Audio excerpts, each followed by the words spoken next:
Number 5 on this list is El Chupacabra. You guys should know who El Chupacabra is by this point, considering we've talked about this creature tons on this channel before. Basically, it is a legendary creature in the Central Americas that's said to drink the blood of livestock. Although this creature seems like it's probably fake, it might be real, just not exactly how we might expect it to be. Carolyn Beccia says, "We are taught from an early age, don't approach scary looking dogs. And while no one can get a clear picture of Bigfoot, the Kraken, or the Loch Ness Monster, there is one monster that is oddly not camera shy, the legendary El Chupacabra. The Chupacabra was first sighted in Puerto Rico in the 70s. A wave of sightings followed in the late 1990s. During this time, livestock throughout Puerto Rico was found drained of blood. These Chupacabra, or goatsucker attacks, caused panic with local residents who claimed a vampire was feeding on their livestock. Although descriptions have varied, most describe a hairless, alien-like monster with spikes going down its back and glowing red eyes. It sounds dubious, but how could so many people be taking pictures of the same ugly dog-like creature? The answer may be one found in science. One plausible theory is that these creatures are coyotes suffering from sarcoptic mange, an inflammatory skin condition caused by the itch-inducing parasite mite scabies. Wolves, dogs, and coyotes infected with scabies will have extreme hair loss, skin shriveling, and constricted blood vessels that can lead to life-threatening fatigue. And while usually a coyote or wolf will have no problems hunting prey, once infected by sarcoptic mange, coyotes may choose to hunt more available meals such as livestock. So it's actually possible that this creature is real, it's just not what we thought at all. I know that this takes away from some of the mystery and lore around it, but ultimately this would make a lot of sense. When you think about it, what's more likely? A space alien comes crashing to Earth and starts sucking the blood of our livestock, or some coyotes get a disease and start doing it instead? I tend to side with the coyotes. Either way though, that doesn't make these coyotes nice or friendly or approachable. Still treat them like you would a chupacabra, with caution. Number 4 on this list is the Stylian Birds. We gotta go all the way back to ancient Greece for this one. Caroline Beccia says, one of Hercules' labors was to kill the Stylian Birds, man-eating birds who had the peculiar habit of throwing dung. The Greeks were not the only ones who liked to scare their youngsters with killer bird tales. The Maori tribe of New Zealand told similar legends of the poke or haikoi, a giant black and white bird that swooped down from the sky to pick off small children. Scientists today know that these thunderbirds existed. Called Haast's eagle, the bird stood over 6 feet tall and had a wingspan of over 8 feet. The Haast eagle would sit atop trees and then ambush its prey by swooping down at 60-mile-per-hour speeds. Then it would disembowel its meal with sharp talons before the poor slob could even worry about dung throwing. Hercules would never have survived these hellbirds, but you can sleep well tonight. The Haast's eagle went extinct around the 15th century. Anything that could annihilate Hercules would definitely be a no-go for me, guys. That dude was literally a demigod, and if these guys could have beaten him, then we wouldn't have stood a chance. Lucky for us, they are extinct now, but for the people back then,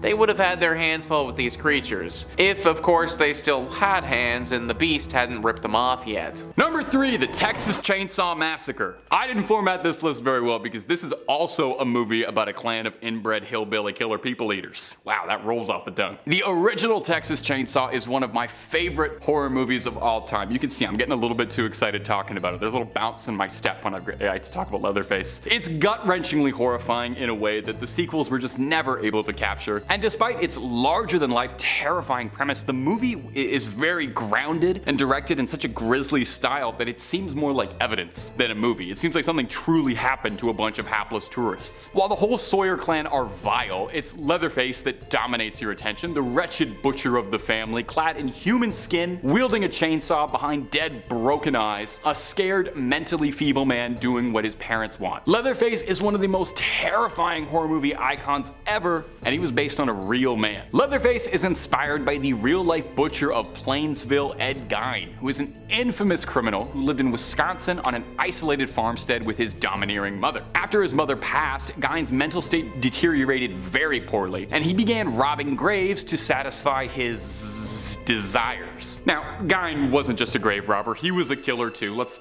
get that out of the way. He targeted women and he would use their remains to create horrific keepsakes. Gloves, masks, lampshades, clothing, all the things Leatherface and the Sawyer family decorate their home with, you could find in Ed Gein's home. You can find pictures of these things, but I think I'm gonna give the editors a break. Throw a picture of a kitten or something up here, and if you're curious about it, you can search it on your own time. There are pictures out there. Perhaps most disgusting was his intent to create a woman's suit that he could climb inside of to wear another person's skin. And if that sounds familiar, it's not just Leatherface that Gein inspired. His horrific MO inspired Buffalo Bill from Silence of the Lambs and Norman Bates from Psycho, especially that relationship with a domineering mother. Authorities would discover Gein in 1957 and were shocked by the contents of his house. He was arrested and would spend the rest of his life in mental asylums and died in obscurity, but the legacy he left will shock people for decades after his passing. Number 2, Scream. Oh, if I had to pick like a favorite of all time horror movie, there's a good chance it'd be Scream. I know I literally just said it was Texas Chainsaw.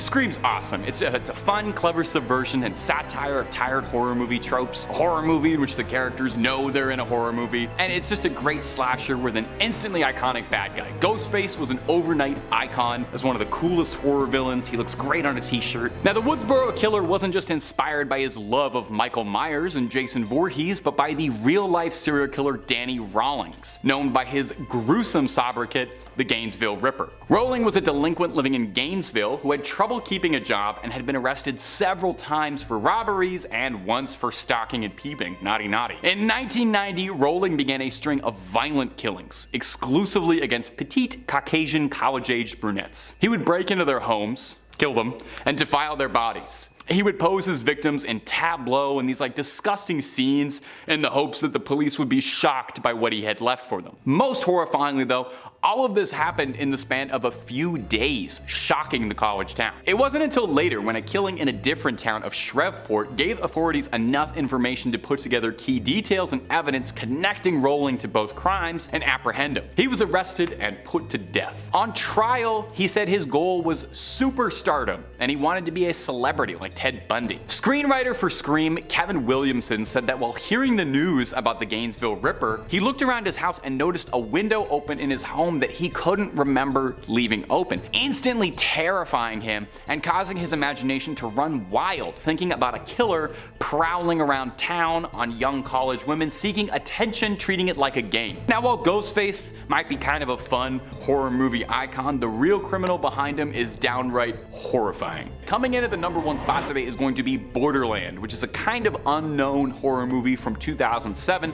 You might not have heard of it. I'll throw the IMDb synopsis right here real quick. On a trip to a Mexican border town, 3 college friends stumble upon a human sacrifice cult. That's a classic premise for a horror movie, right? Sounds really scary. Tourists on vacation? Well, you already knew it because of the context of this video. It was pulled from the headlines, based on a horrific string of killings and ritualistic human sacrifice perpetrated by a satanic cult. The film is inspired and based around Adolfo Jesus Constanza, a Cuban-American criminal who was involved in the trade and led a cult in the 1980s. He was born in 1962 and operated primarily in Mexico and claimed he was a practicer of black magic. Constanzo's cult, the Narco-Satanists, engaged in all manner of horrific criminal activity, obviously including smuggling and human sacrifice. They believed that these rituals would grant them success and luck in their enterprises. Mark Kilroy was an American college student who on spring break was tragically abducted by this cult and subjected to unimaginable suffering for his brutal death. Kilroy was in the wrong place at the wrong time, with a group of friends traveling to Matamoros, a border town across from Brownsville, Texas. Now, Mark was young and athletic, which made him appealing to the cult that was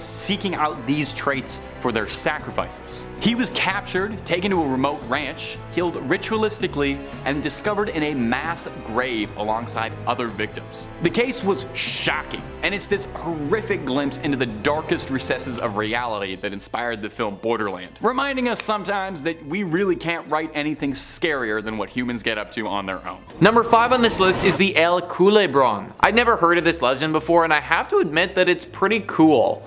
This creature is native to Chile, and although it'd be pretty neat to look at from afar, it's definitely very dangerous. Scoop Whoop says Kool Brong is basically an enormous hairy snake with a gigantic calf-like head. It's said that the creature resides inside of dark caves or remote forests, and it eats basically anything in its path. Legend also has it that the snake can draw wealth to anyone who's able to domesticate it, but trapping a Kool Brong is no easy feat.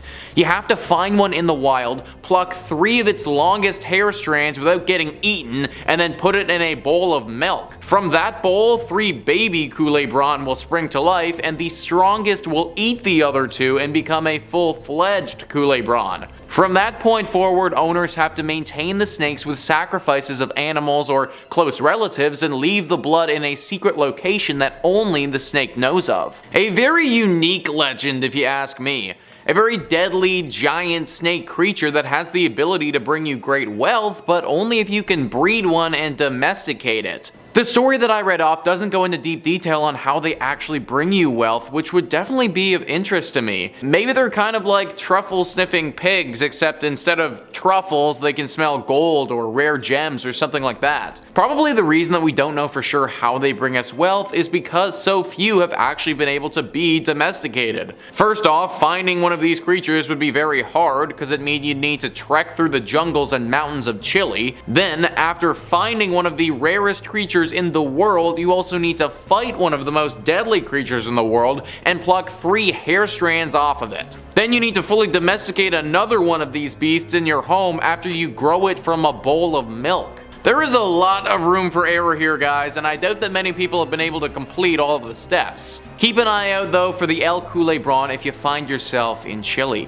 Number 4 on this list is La Laurona. La Laurona is also known to many as the Weeping Woman. She is the ghostly apparition of a vengeful spirit who roams around by the water bemoaning the loss of her children whom she'd actually drowned herself. Scoop Whoop writes, according to a popular version of the tale, the Weeping Woman was once a beautiful maiden named Maria. She married a nobleman and gave birth to 2 sons. Her husband was a traveler and he rarely visited home. During their time apart, his feelings for her began to dull, but her husband still loved his sons and gave them all the attention that he left his wife bereft of. Once when he was in town, she caught him with a younger woman. Enraged, she took her sons to Santa Fe River and drowned them. She also was found dead on the riverbank a few days later, the cause of which remained unknown. It's said that when she reached heaven, she was denied entry until she found the souls of her sons. Thus, she wanders the earth looking to reclaim their souls. Dressed in a white gown and mourning for her sons, La Laurona takes lost and abandoned children and drowns them in hopes of recovering souls that will allow her entry into the afterlife. What an absolutely horrible woman. Clearly killing her own children really didn't teach her anything at all, because now she's out there killing other people's children. This is a really scary legend in Mexico, and it's often why parents don't let their children go to areas with water by themselves. There's also the fear that La Laurona will be lurking somewhere around there thinking that she can use the souls of the young children instead of her own. You'd think that she would have realized by now that faking the souls of other people to get into heaven isn't gonna work, but by the sounds of it, she really doesn't sound like the brightest bulb in the bunch. Bright or not, she's still very dangerous, so be very careful whenever you're around water in Latin America. Number 3. I was home alone and my parents were out of town. We just moved into the house, so there was an empty lot next to the house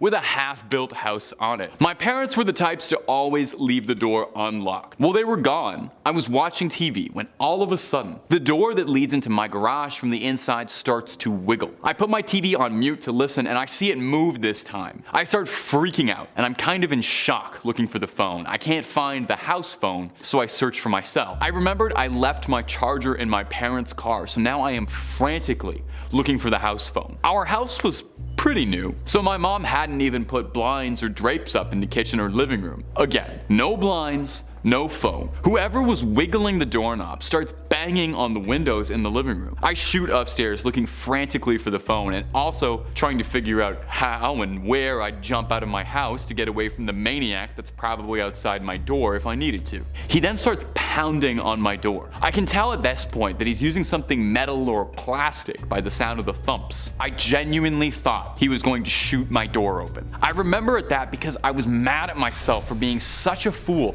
I frequently talked on the phone, and I always just left it lying around. I never put it back on the base. I wanted so badly to push the button to detect where my house phone is, but I thought if he heard where it was, he'd break the window near it and take it. I then remembered I left the phone in my mom's room, and as I passed the hallway, I see her dad's old weapon in my parents' bedroom, a long arm. I find the phone and I call 911. As I'm on the phone, the window breaks. I'm upstairs and I am scared to death, and suddenly everything goes silent. I'm waiting in my parents' bedroom. Pitch black closet for what seems like eternity. I hear the sirens. Cops show up, but there's no one to be found. I figured they hadn't gone too far since the incident had just occurred, but the cops never found my tormentor. On the plus side, the company that built the house next to us hired overnight security for the house, which was definitely refreshing. Number 2. In fall 2016, I moved into half of a really old house. It was built in the 1880s, a stone's throw from the original campus of Indiana State, which is now a park filled with homeless people. The owners basically turned it into a weird duplex kind of deal. Anyway, the layout of this house was pretty weird. You walked in the door and you were in a living room type space, and then you kept walking and there was a doorway to a bedroom, and past that was the kitchen. No doors. Only door inside the apartment was to the bathroom and one that led to the shared basement. This is a terrible living situation, may I say. My first night there was uneventful. I was kind of uncomfortable because I hadn't lived by myself in a long time, and I was just sort of feeling lonely and on edge. I stayed up late and eventually fell asleep, but woke up around 3 in the morning. Cliché, I know. What woke me up sounded like a group of drummers were drumming on every flat surface of the living room. It went on for a while and I was completely terrified. It was just a cacophony of sound. After about 2 or 3 minutes, I finally gathered up the courage to get up and check on it. And as soon as I passed the threshold to the living room, it just stopped. Nothing happened the rest of the night, but I didn't get much sleep at all. A couple of days later, my friend was visiting and he was about to leave. We were standing by the front door to my bookshelf and I told him about how I was having trouble sleeping, and I told him that story about my first night there. As I was saying this, a book threw itself off the bookshelf and onto the floor 3 feet away. It had to fly past the dresser the shelf was perched and landed between the two of us. He just gave me a creeped out look and said, "I have to go." And I don't blame him. Eventually, I asked the guy in the other half of the apartment what was up, as he'd lived there for 8 years. He told me that no one stayed longer than a year and they all reported the same stuff. For whatever reason, he said nothing ever happened on his side. Doesn't make sense, but there it is. And sometimes, you just don't get the answers, and that's way scarier. And number 1, do you remember your first job? Mine was a newspaper route. Maybe yours was like a grocery store clerk or a babysitter. This next tale is a tale of babysitting gone deeply wrong. Perhaps one of the most infamous home invasion stories in American history is the babysitter killings in 1978. Lauren Strode was a young woman looking to take on a bit of responsibility and earn some spare pocket cash for the upcoming summer. She and her friends had a bit of a sitters club. On October 31st, 1978, Strode was looking after Tommy Doyle, a neighborhood boy while his parents were out, alongside friends Ann Brackett and Linda Vanderklok looking after one Lindsay Wallace. It seemed like it would be a fun night like any other in a sleepy town.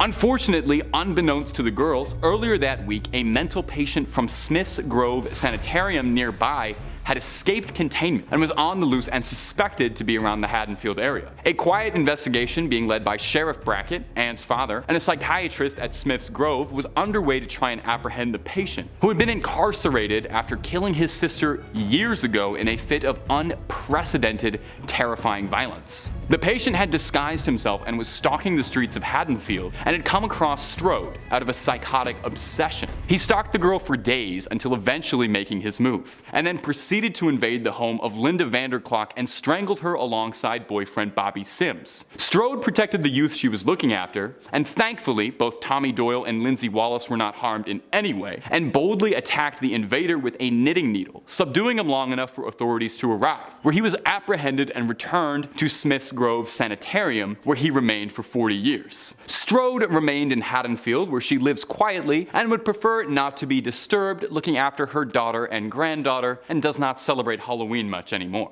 In at number 5 we have Ong Ba Bi. The Ong Ba Bi is considered to be the Vietnamese version of the boogeyman and is said to have originated in the 17th century. The story of the boogeyman is told throughout the world in many different ways, but in Vietnam it's the Ong Ba Bi that brings fear to children, and parents use it to scare their children into behaving. Many parents in Vietnam threaten their children saying things like "stop crying" or "Ong Ba Bi will come and take you," or "eat your broccoli or I'll call Ong Ba Bi." The boogeyman in general doesn't have any specific appearance, and conceptions vary drastically by household and culture. But the Ong Ba Bi is described as an old, rugged man carrying 3 sacks, has 12 eyes, and he likes to kidnap naughty children using and putting them into his sack. When looking at the personality traits of the boogeyman, they are divided into 3 categories. One being the kind that punishes misbehaved children, the kind that are more prone to violence, and the kind that protect the innocent. They all relate in the same way, being that they all exist to teach young children lessons. And that's why the boogeyman is directly related to Ong Ba Bi, because they are both there to frighten children with punishment and to steal them at night and sometimes even eat them. The Ong Ba Bi only ever comes at night and only kidnaps the children who are misbehaving and not listening to their parents. This so-called mythical creature is said to be invented by parents in order to scare children when they are disobedient and scaring them into having good behavior. Another account says that it was invented based on events happening in the 17th century when starvation ran rapid through Vietnam, and it drove many people into kidnapping children to sell for food, and the Ong Ba Bi is based on those events. Whichever the case, many know these tales regardless of where you're from, and the story of Ong Ba Bi is told by parents to children to this day and is a very fearsome figure to children in Vietnam. Coming in at number 4 we have Mardar. Children living in areas close to the river are warned about Mardar, which are vengeful spirits who lurk in bodies of water. They're believed to be the souls of drowned victims that tend to have a childlike appearance, and they manifest as bloated corpses with weeds for hair. It's believed these souls died in torment and they cannot find peace and can only be reincarnated if there is another to take their place. The Mardar roam in lakes and rivers waiting to drag down unsuspecting swimmers, but it's believed that this is most likely made up to warn children to not go swimming unsupervised, because many fatal water-related accidents are very common in Vietnam. Many happenings and stories of the Mardar come from the infamous Tu Lich, otherwise known as the Cursed River. Back in September 2001, while working to take out some of the excessive mud and trash buildup in the river, a construction team uncovered several wooden piles arranged in a strange formation, including ceramic relics, metal utensils, and even bones from human skeletons. The odd occurrence even made headlines on many different newspapers at the time, but had eventually died down. Several years later, in 2007, the happenings came up again when Mr. Nijin Hung Kwang, the leader of the construction team, recounting many misfortunes that had happened to him and others who were related to the project since 2001. Some of the things that happened to these men included experiencing nightmares in which they were haunted by ghosts, feelings of being drowned, as well as health issues such as epileptic seizures and other accidents happening to the men's families. Mr. Nunjian even invited a monk to perform a ritual to lift the curse on the river, but the attempt was unsuccessful, and the monk died shortly after visiting. In 3rd place, we have the legend of Old Maine. As the legend goes, Virginia Loomis had her life ended in the late 1800s, and her body was discovered on the boulder used to make many of the bricks to construct the Cedar City building in 1898. It's said that some of the bricks contain her red bodily fluids, with one of them being occasionally on display at Southern Utah University. The supposed killer, Stephen Farr, later in life was hired as a janitor at the university, where revenge was served. On his first day of work, he was lighting the old coal furnace in Old Maine's basement when something caused the furnace door to slam shut on his arm. Stephen burned to death, unable to wrench free, becoming the human torch that burned Old Maine to the ground in 1948. It's said the ghost of Virginia was seen laughing in the flames, and Virginia was written on Stephen's skull. It's referenced at least as far back as a university newspaper article in 1986. There, it talks about the spooky happenings documented from the beginning, and a parapsychology expert expert who was brought in back in 1948 to solve 50 years of the building haunting people. I'm all for a girl power gal haunting like she rightfully deserves. In second place, time to visit Skinwalker Ranch. Dang, it's been a minute since I've talked about cryptids, hasn't it? Well, here we go. Sherman Ranch, also known as Skinwalker Ranch, has been reported as a hub for paranormal activity ranging from UFO sightings to strange beasts with red eyes. The 500 acres of isolated land is located between Ballard and Vernal in Utah. The Sherman family acquired the ranch in the 1990s, but Native American myths of skinwalkers, witches with the ability to shapeshift into various animals, have haunted the region for centuries. Before the Sherman family inhabited the ranch, the spot was known as UFO Alley, and the Desert News reported in 1978 that nearby residents had spotted a dome-shaped UFO over the ranch that was surrounded by a glowing green light. Now, the supernatural activity didn't end when the Sherman family inhabited the ranch. The family reported doorways of light appearing in the midair, cattle that vanished, animals mutilated on the property, crop circle-like patterns in the surrounding fields, unidentified flying objects or orbs, and invisible objects emitting destructive magnetic fields. While investigating the disappearance of cattle, one man reportedly saw a large beast, like a wolf but larger, and cattle near the ranch. The man fired a tiny kaboom at the creature that hit its intended target, but the creature didn't slow down and appeared to escape unscathed. Well, if I ever find myself in Utah for some weird reason, I know where to visit. In first place, we have the Kingston group cult. This is sadly the one entry on today's list that's more horrifying from icky stuff instead of, spooky stuff. So if you want to jump over to the conclusion for ooky spooky creepy instead of yikes, feel free to do so now. I'll meet you there. For those who feel like they can endure listening to this, here goes. In 2022, the Kingston group was on the receiving end of a lawsuit from former members that alleged years of unpaid labor, people selling, and icky non-consensual sexual stuff. The sex ex-members claim that it's largely through illegal marriage practices that the group is able to unlawfully make women and their offspring religious martyrs and traffic them for sexual and labor purposes. The lawsuit contains explicit details of how Kingston group leaders allegedly arrange incestuous and sometimes way too young marriages between youngins and adult men with exalted status to produce hundreds of future followers. The suit alleges episodes of forced insemination aimed at forcing pregnancy and teaching elementary school attendees about plural marriage. None of the plaintiffs claim that the Kingston group made them begin working during their elementary or preschool days, through their late teenage years, never receiving a paycheck. In her complaint, Amanda Ray Grant claimed she was assigned to work in her early teens at Advanced Copy, where wedding announcements and invitations were printed because, wedding pictures of incestuous or plural marriages can't be printed at Walmart. Another plaintiff, Jeremy Roberts, says he started working 4 hours a day, year-round, at a farm run by the Order when he was in the higher single digits of age, and by the time he was in the lower double digits, he was working 12-hour shifts at a mine that the Order ran. While the Kingston Group, founded in 1935, is not affiliated with the infamous FLDS, members practice a fundamentalist version of Mormonism that involves, polygamy. Members are primarily born into the organization, whose leader Paul Eden Kingston is known as the Man in the Watchtower. The lawsuit explains how the birth certificates of multiple plaintiffs failed to list their biological fathers, so those men could escape the legal consequences inherent to having multiple, often too young, wives. Two of the plaintiffs share the same father, Jesse Orville Kingston. The suit alleges Kingston family members tried to preserve their lineage purity by marrying and procreating with other, Kingstons. Jesse Orville Kingston is not listed on either birth certificate, according to the lawsuit, which additionally accuses him of fathering more than 300 offspring with 14 wives. That's too many. No. I don't even want to have the idea of giving birth to one single being. Multiple? 300 divided by 14? I don't like that math. No. The Kingston Group argued that it's the parents' prerogative to file birth records for their children how they choose within the bounds of law, saying in a statement that it's especially true of the mother, who has the legal right to establish paternity or not to establish paternity at the time of filing. Okay. The statement added that the group has not issued any specific guidance for members pertaining to birth certificates, medical records, but encourages its members to follow the law.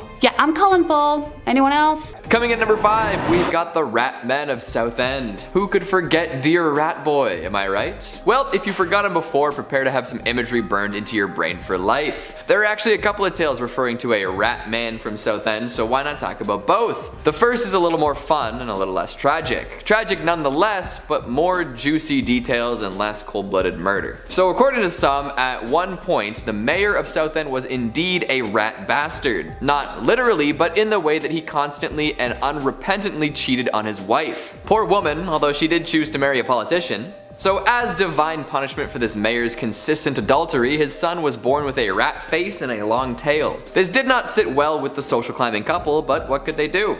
For a while they would feed their son the only thing he craved: meat. This rat boy would chow down on raw flesh like nobody else. Eventually they realized they couldn't possibly raise a meat-eating rat lad in full view of the public, so the mayor had an underpass with secret chambers built just for his rat son. And for the rest of his days, Rat Boy lived in the dank, dark underpass, attempting escape and scaring anyone who dared pass through. He eventually grew into a rat man in his own right, and even killed a few folks for food. The legend persists, with some night tours insisting that they stroll the underpass in case he decides to come out at night.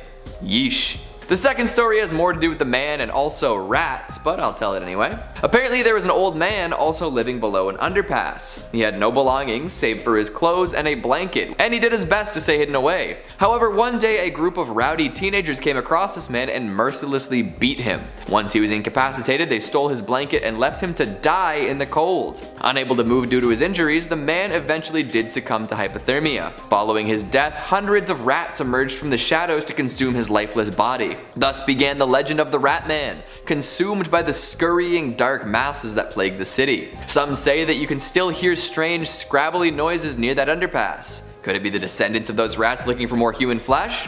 Or maybe it's the ghost of the Rat Man himself, crawling around, disemboweled and confused.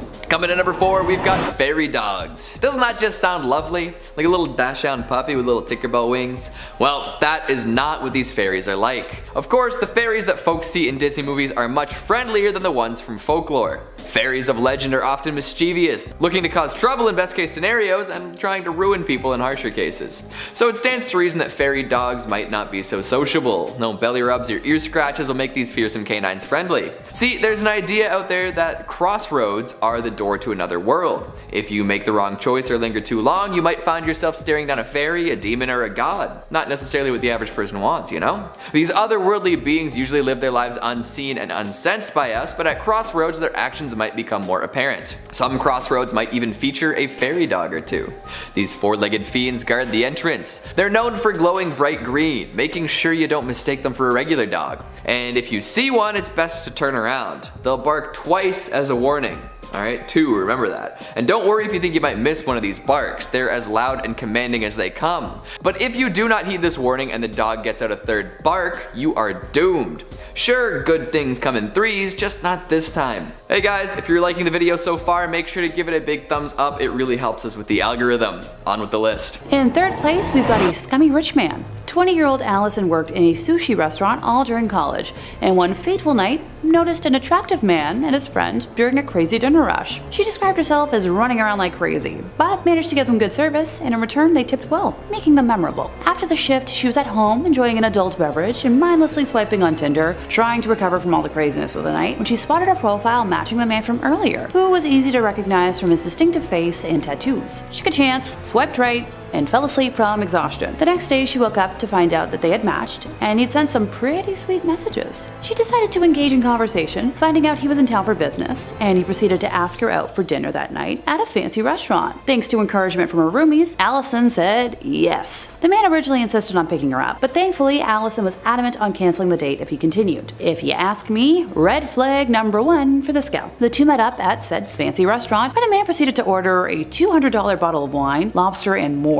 with Allison guessing that the total cost of the meal was somewhere in the $600 range. Whoa, I bulk at like a $20 meal, but that's just me. Apparently the conversation started out normal enough, but Allison soon found out that not only was the man married, but allegedly he was in an open relationship. Rightfully, she didn't believe him, so he called his wife on the spot after texting her photos of Allison. Apparently the wife was bi, and asked her husband to invite Allison to their home in Cancun for some fun together. Red flag number 2. Once the call ended, Allison decided to ask the man how he afforded his lifestyle, and he casually mentioned that it was through a drug cartel, quickly trying to reassure her though that it was all safe and on the up and up. Being a sensible person, person, Allison immediately tried to leave, but he followed her to her car. He was showing her photos of his wife, saying that she should really go to Cancun with them, and that she owes it to him to go back to his hotel room, since he spent so much on dinner. Finally, trying to force her to kiss him. Allison was eventually able to get into her car and get away, but was terrified he was going to follow her home. So she drove around for a while, and eventually opted to spend the night at a male friend's home for safety. Oh, and deleted Tinder the moment she got home.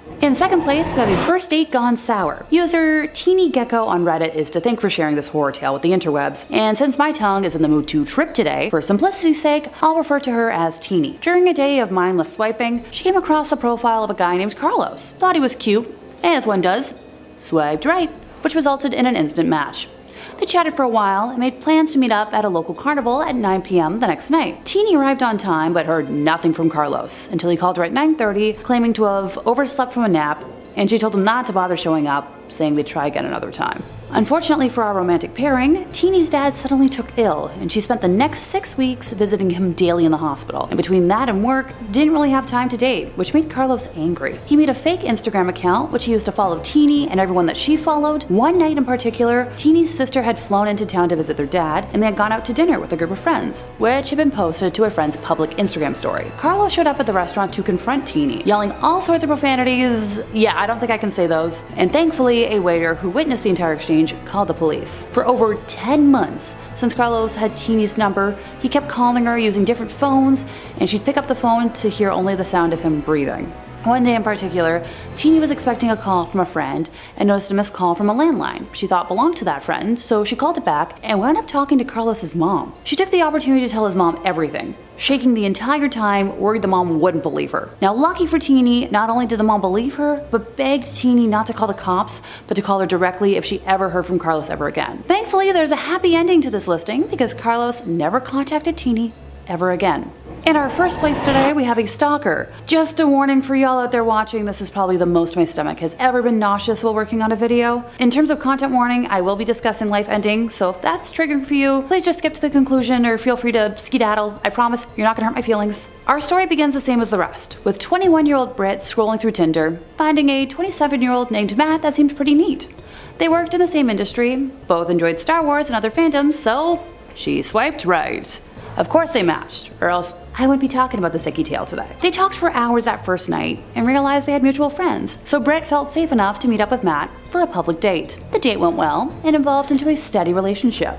Things were never perfect, with Matt being somewhat transparent about struggling with some mental health issues, but they were undeniably in love. Matt was constantly posting on Instagram about how much Britt was the one, and she was thrilled. After 4 months of being together, the couple had their first fight, arguing over a reaction Matt had to Britt joking with a coworker about safety. Britt suggested they take a small break to regroup, feeling unsafe with the level of anger Matt had shown, which led Matt to scream at Britt in the public setting they were in and stalking off. That night, on Instagram, he claimed he was going to end his life, posting videos of a nearby mountain cliff saying he was going to jump. Britt and other friends of Matt's were rightfully concerned, and with enough of them calling the police, he was apprehended before he could, but was released from police custody that same night. Britt still cared for Matt, but was rightfully in shock from the events and had taken a pause from texting him to figure out her mental state. The next day, he showed up to a regularly scheduled brunch date that he and Britt would attend with her friends, but looked at his own table, silently watching the group from a distance until that group of friends decided to just abandon the location and escort Britt safely home. Later that night, Matt took to Instagram claiming he'd been forgotten already, wishing that no one should ever see the day they'd be treated like a freak, and many other tangents about being ignored and abandoned. The day after, he posted a long essay to social media, claiming he'd come to his senses and was going to take a break to clear his head, also sending a personalized essay to Britt about not wanting to hurt her, but how much he loved her and wanted them to get back together. Britt chose not to respond and debated blocking all his information. His hiatus from social media didn't happen, and Matt posted endless blocks of text for the next 2 weeks about how people like him don't deserve happy endings, that he would never forgive himself, and listing all the interests he could no longer enjoy because of Britt leaving his life. The last straw for Britt was when he posted artwork of her with her favorite book character, writing a fictionalized accompanying story about her perfect summer vacation without him. She blocked his number and every social media platform she could think of, but Matt was determined to make her take him back. Through a friend, he found out about yet another social event Britt was attending and posted publicly about going, just to see her again, and actually showed up at this event. This led Britt to involve the police, opting to start the long process for a restraining order. Over the next 2 months leading up to her first court date, Matt publicly claimed to attempt to end himself no less than a dozen times, with multiple countdowns, flipping between claiming that Britt was cruel and abandoned him, but also that he needed her and the other friends that had since cut ties with him back. He would call her number and leave voicemails, had bookmarked an anonymous app that she had previously used for public questions to send her statements to please take him back, but also asking how much guilt she would feel about celebrating his death and more. I'd be here for over an hour if I went in depth about just how much this guy posted over those months. He would post photos of them together and regularly list off names of people that had cut him off. Finally, the day came for the first court appearance, and despite Matt's claims of wanting to see her, he didn't appear. He later posted that he thought the summons was just a scare tactic and started yet another death day countdown, this time alleging that he wanted to jump off the roof of Britt's building and haunt her for the rest of her life. Eventually, he was sentenced to prison for his actions, and I've never been happier to see a peaceful ending. Coming in at number 5, Cyclops. I mean, we can't have a giant creature list without including one of the most infamous giants in history, Cyclops. Hailing from Greek mythology and then later Roman mythology, the Cyclops were giant one-eyed creatures who can be distinguished in 3 groups. In Hesiod's theogony, they're the brothers Brontes, Steropus, and Argus, I think, who provided Zeus with his weapon, the Thunderbolt. In Homer's Odyssey, they are an uncivilized group of shepherds, the brethren of Polyphemus encountered by Odysseus. Cyclopses were also famous as the builders of the Cyclopean walls of Mycenae and Tyrannus. For the sake of avoiding confusion, let's focus our attention to the Homeric Cyclopses. In an episode of Homer's Odyssey, the hero Odysseus encounters the Cyclops Polyphemus, the son of Poseidon, a one-eyed man-eating giant who lives with his fellow Cyclopses in a distant land. They live in the world of men rather than among the gods. Homeric Cyclopses are presented as uncivilized shepherds, savages, and have no regard for Zeus. They live solitary lives and have no government. They're said to be inhospitable to strangers, slaughtering and eating all who come to their land. Coming in at number 4, Corb, or the Fomorians. The Fomorians are a supernatural race in Irish mythology, often portrayed as hostile and monstrous beings who come from under the sea or the earth. However, later they were portrayed as giants and sea raiders and enemies of Ireland's first settlers. They appear to have once been gods who represent the harmful or destructive powers of nature, personifications of chaos, darkness, death, blight, and drought. In Old and Middle Irish, the race is typically called the Fomor or Fomori, with an individual member being called a Fomor. They are often regarded as malevolent spirits dwelling underwater and in the nether regions of the earth, before later being portrayed as the aforementioned Sea Raiders. This was heavily influenced by the Viking raids on Ireland that were taking place during this time. Oftentimes they were depicted as having the body of a man and the head of a goat, and according to an 11th century book, they are said to have one eye, one arm, and one leg. In 3rd place, we have a Scream knockoff.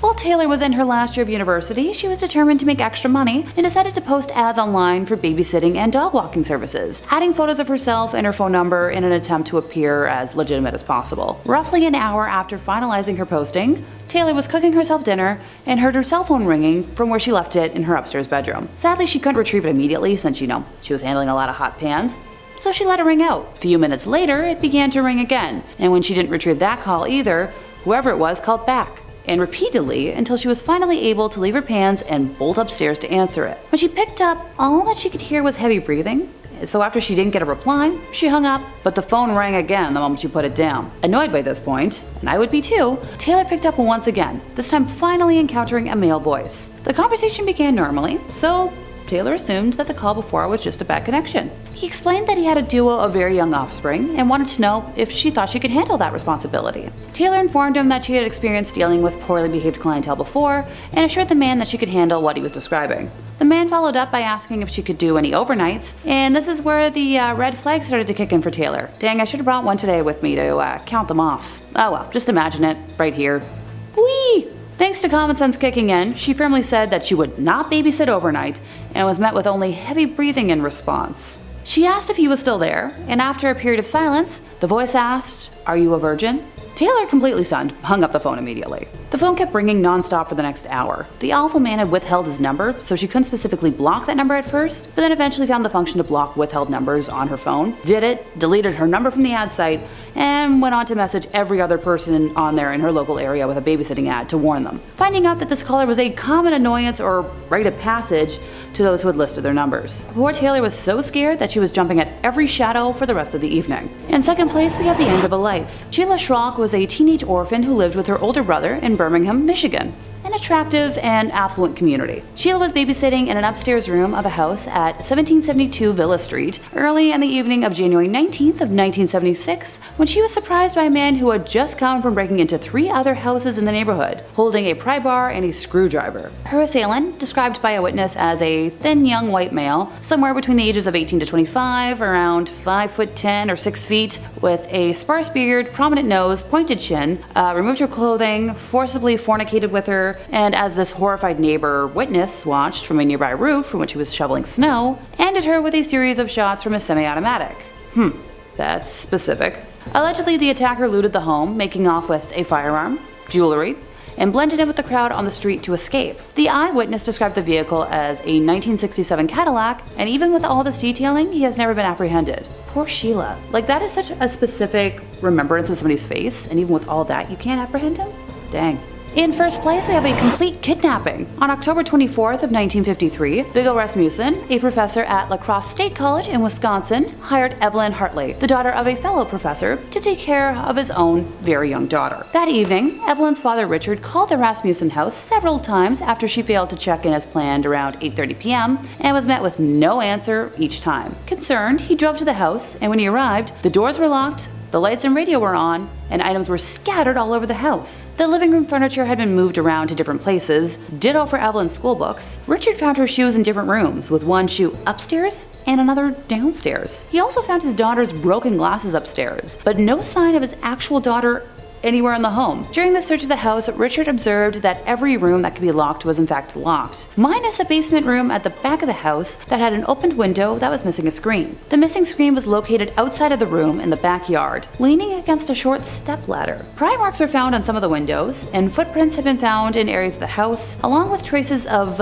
red fluid, leading to red handprints, on the garage that was over 100 feet away. Oddly enough, the charge Evelyn was watching was still fast asleep and unharmed. Police believe someone took Evelyn through the yard, but dropped her on the ground before carrying her further, and this was supported by the police dogs who tracked her scent trail that ended 2 blocks away, where it's assumed that she was tossed into a vehicle, just like a sack of potatoes. They were told by one neighbor that they had seen a car repeatedly driving around the neighborhood, and another person who lived nearby claimed they had heard screams an hour earlier, assuming it was just from local kids playing. Now, before anyone calls out nonsense on that, have you heard kids playing in the neighborhood? That gets loud. 2 days after the incident, local resident Ed Hoffer told police that while driving his vehicle, he was almost hit by a dark green, two-tone 1942 Buick as it was speeding in a westerly direction. So for me, I'm like, okay, green car? Inside the Buick, Ed reported seeing one man was driving the vehicle, while a second man was in the backseat with a girl. Ed also reported that a few minutes before the incident, he had seen the same 2 men with the young girl as he was pulling outside his brother-in-law's house, located conveniently around the corner from the Rasmussen house. Ed stated that the girl was wedged between the 2 men, and he had thought that she was, intoxicated, as the 2 men were holding her by the arms as they were walking down the street. Now, if you think this all sounds a little too suspicious and made up, you're not alone. The police did bring in Ed as a suspect, but sadly he passed 2 lie detector tests, and no remains or DNA were found on his property. Some folks, such as myself, are pretty sure he had something to do with all of this. Several days after that fateful night, various items of clothing, many of which were stained with red, were found at different locations, and tests proved that the red stains matched Evelyn's DNA. Over 1,000 members of the local community, including law enforcement officers, the National Guard, Boy Scouts, and La Crosse State college students and faculty participated in a search.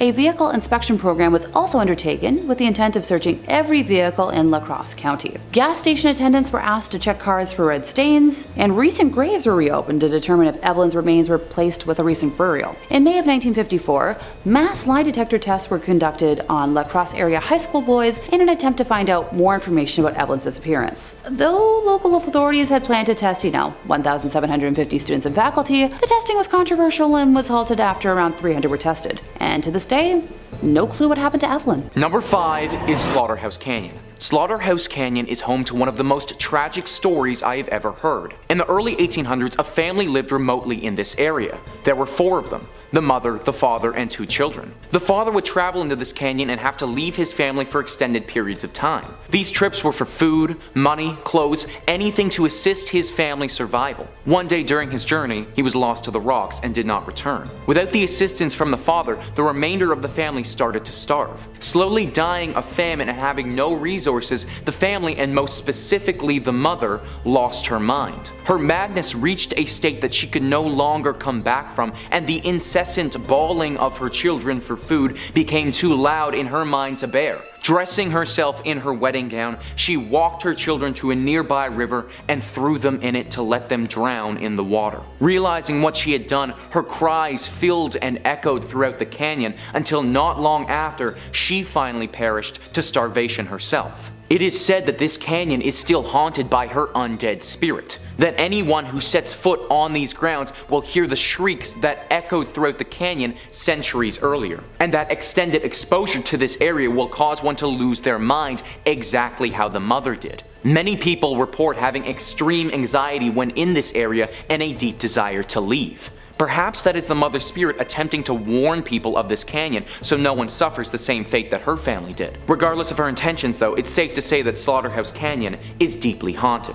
Number 4 is the Devil's Tramping Grounds. This is in reference to a very strange patch of soil in North Carolina. For decades, this circle of dirt has allowed nothing to grow on it, whilst the area surrounding it is home to luscious wildlife. Now there could be any number of reasons for why nothing is growing on this patch of dirt. Simply because an area of land cannot grow wildlife does not automatically mean the devil himself has anything to do with it. However, for this particular spot of land, that just might be the case. Locals have reported putting objects in the center of the circle and coming back a day later to find their items placed right outside of it. There have also been several sightings of deep red glowing eyes in the night. It's widely believed that this specific circle is used by the devil to dance at night, or in some cases, to perform graphic and gruesome rituals. Therefore, if anything is inside his circle, he will move it to the outside. A daring reporter decided to test this theory one evening and slept in that exact spot in a tent. He said that the entire evening he heard the distinct sounds of dancing footprints outside his tent,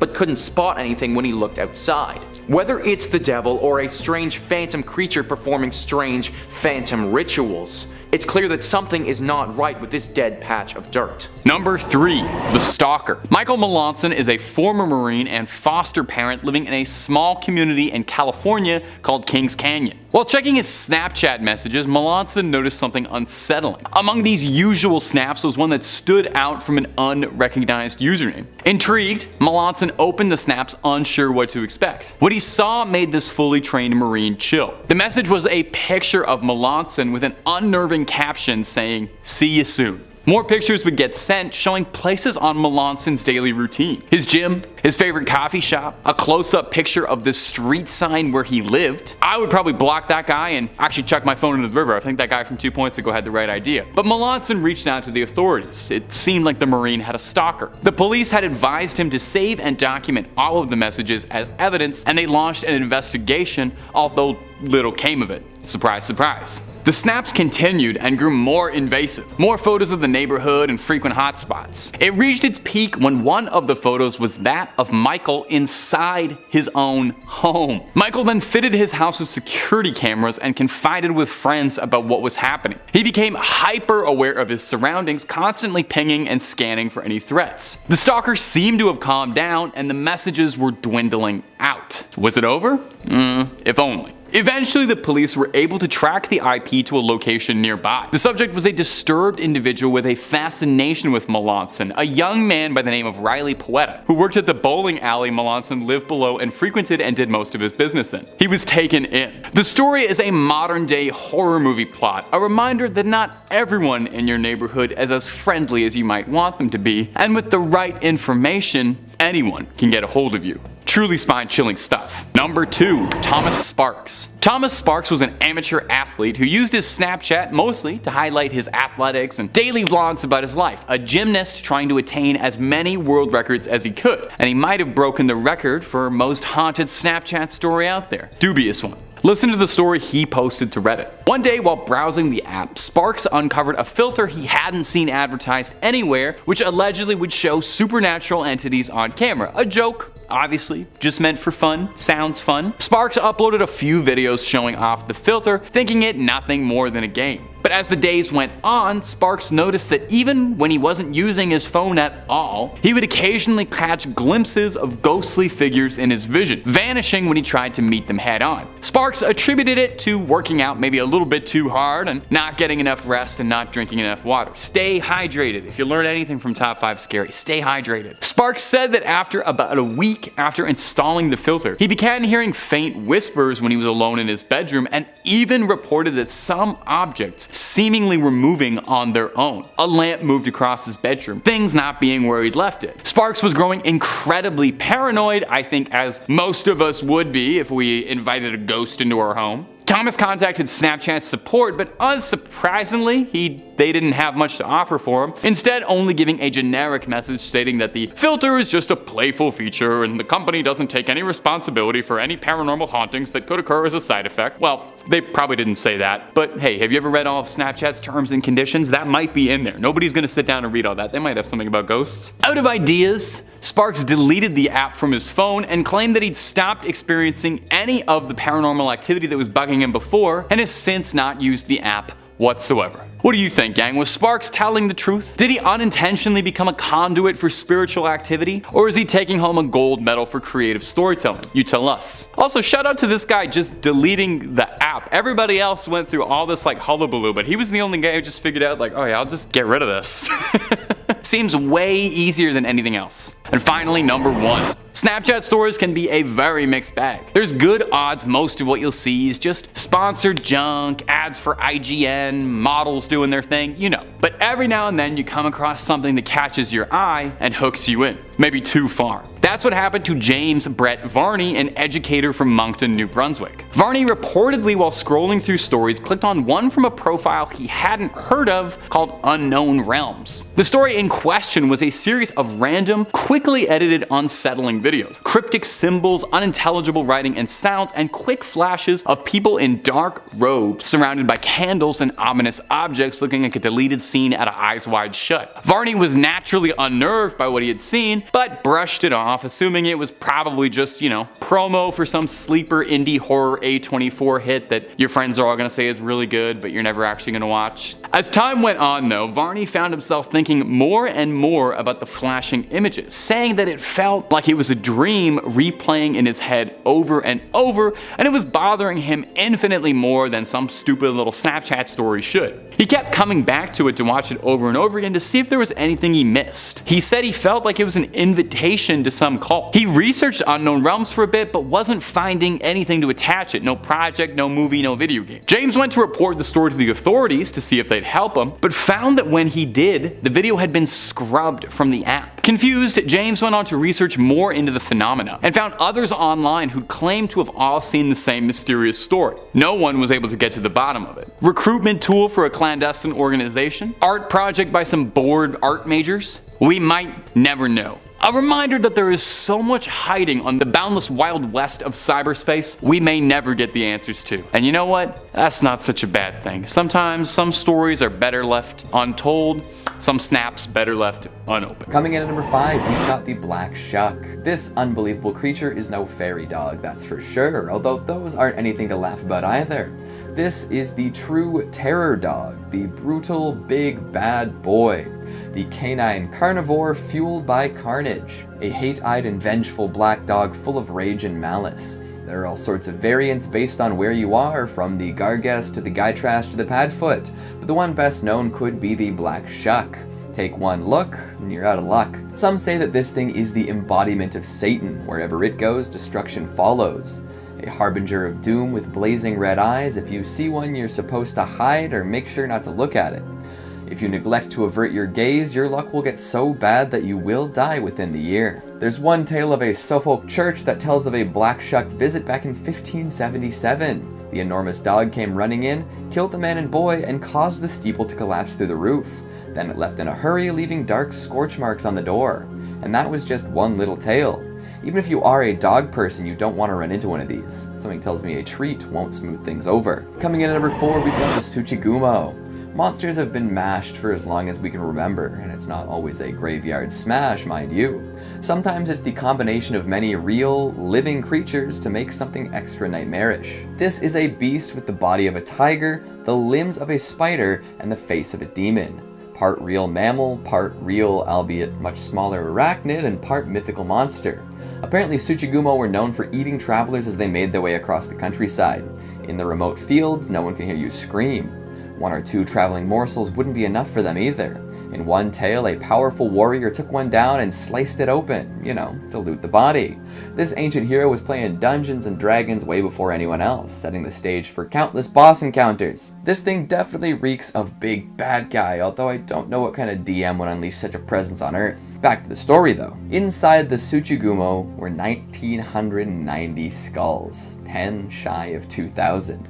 Unbelievable that it would eat so many and barely even digest the skulls. It's a little wasteful if you ask me. Number 3, old friends. Our next story is from a Reddit thread asking, what's your ghost story? And I gotta point this one out just because it was too funny, but the original poster included the title in brackets, serious, to deter any would-be paranormal pranksters. Just serious ghost stories, please. Luckily, Redditors obliged. User Barbed Cats shared this terrifying tale. When I was 37, I went to my high school reunion. I flew into the nearest airport and rented a car. The distance was about 35 miles through a very rural and almost abandoned part of the country. About 3 miles outside of town, I see someone on the side of the road flagging me down. Up in the North Woods, no one ever leaves someone else stranded, and it would turn out that the guy standing there was somebody I'd actually been to school with, my old friend Jim.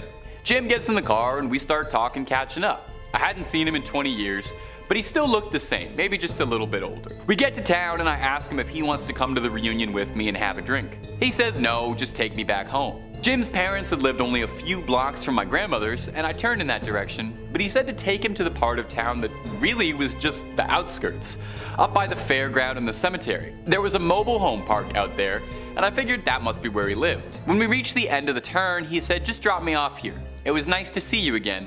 And he walked off into the night. So I went to the high school reunion, met up with some old classmates, and we start to talk. Now please understand me here. I am stone cold sober, nor do I ever take anything harder than soda. Tired after a 13-hour flight, but I was completely sober. As we were talking about who was showing up and who wasn't, I mentioned to my old classmate that I just picked Jim up a few miles off east of town and had dropped him up by the fairgrounds. Now for some reason everyone got really quiet. Even the guy belting out karaoke stopped, and my cousin went white as a shirt. Barb. Jim died 8 years ago. Rolled his car. I start to feel really dizzy, and I go out to the car to take some deep breaths and decide whether or not I'm going crazy. And there on the seat was a newspaper printed 8 years ago containing Jim's obituary. I still have that damn paper. Every now and again I take it out to stare at it, and I still wonder just what the hell happened that night. Number 2, Ghost on the Line.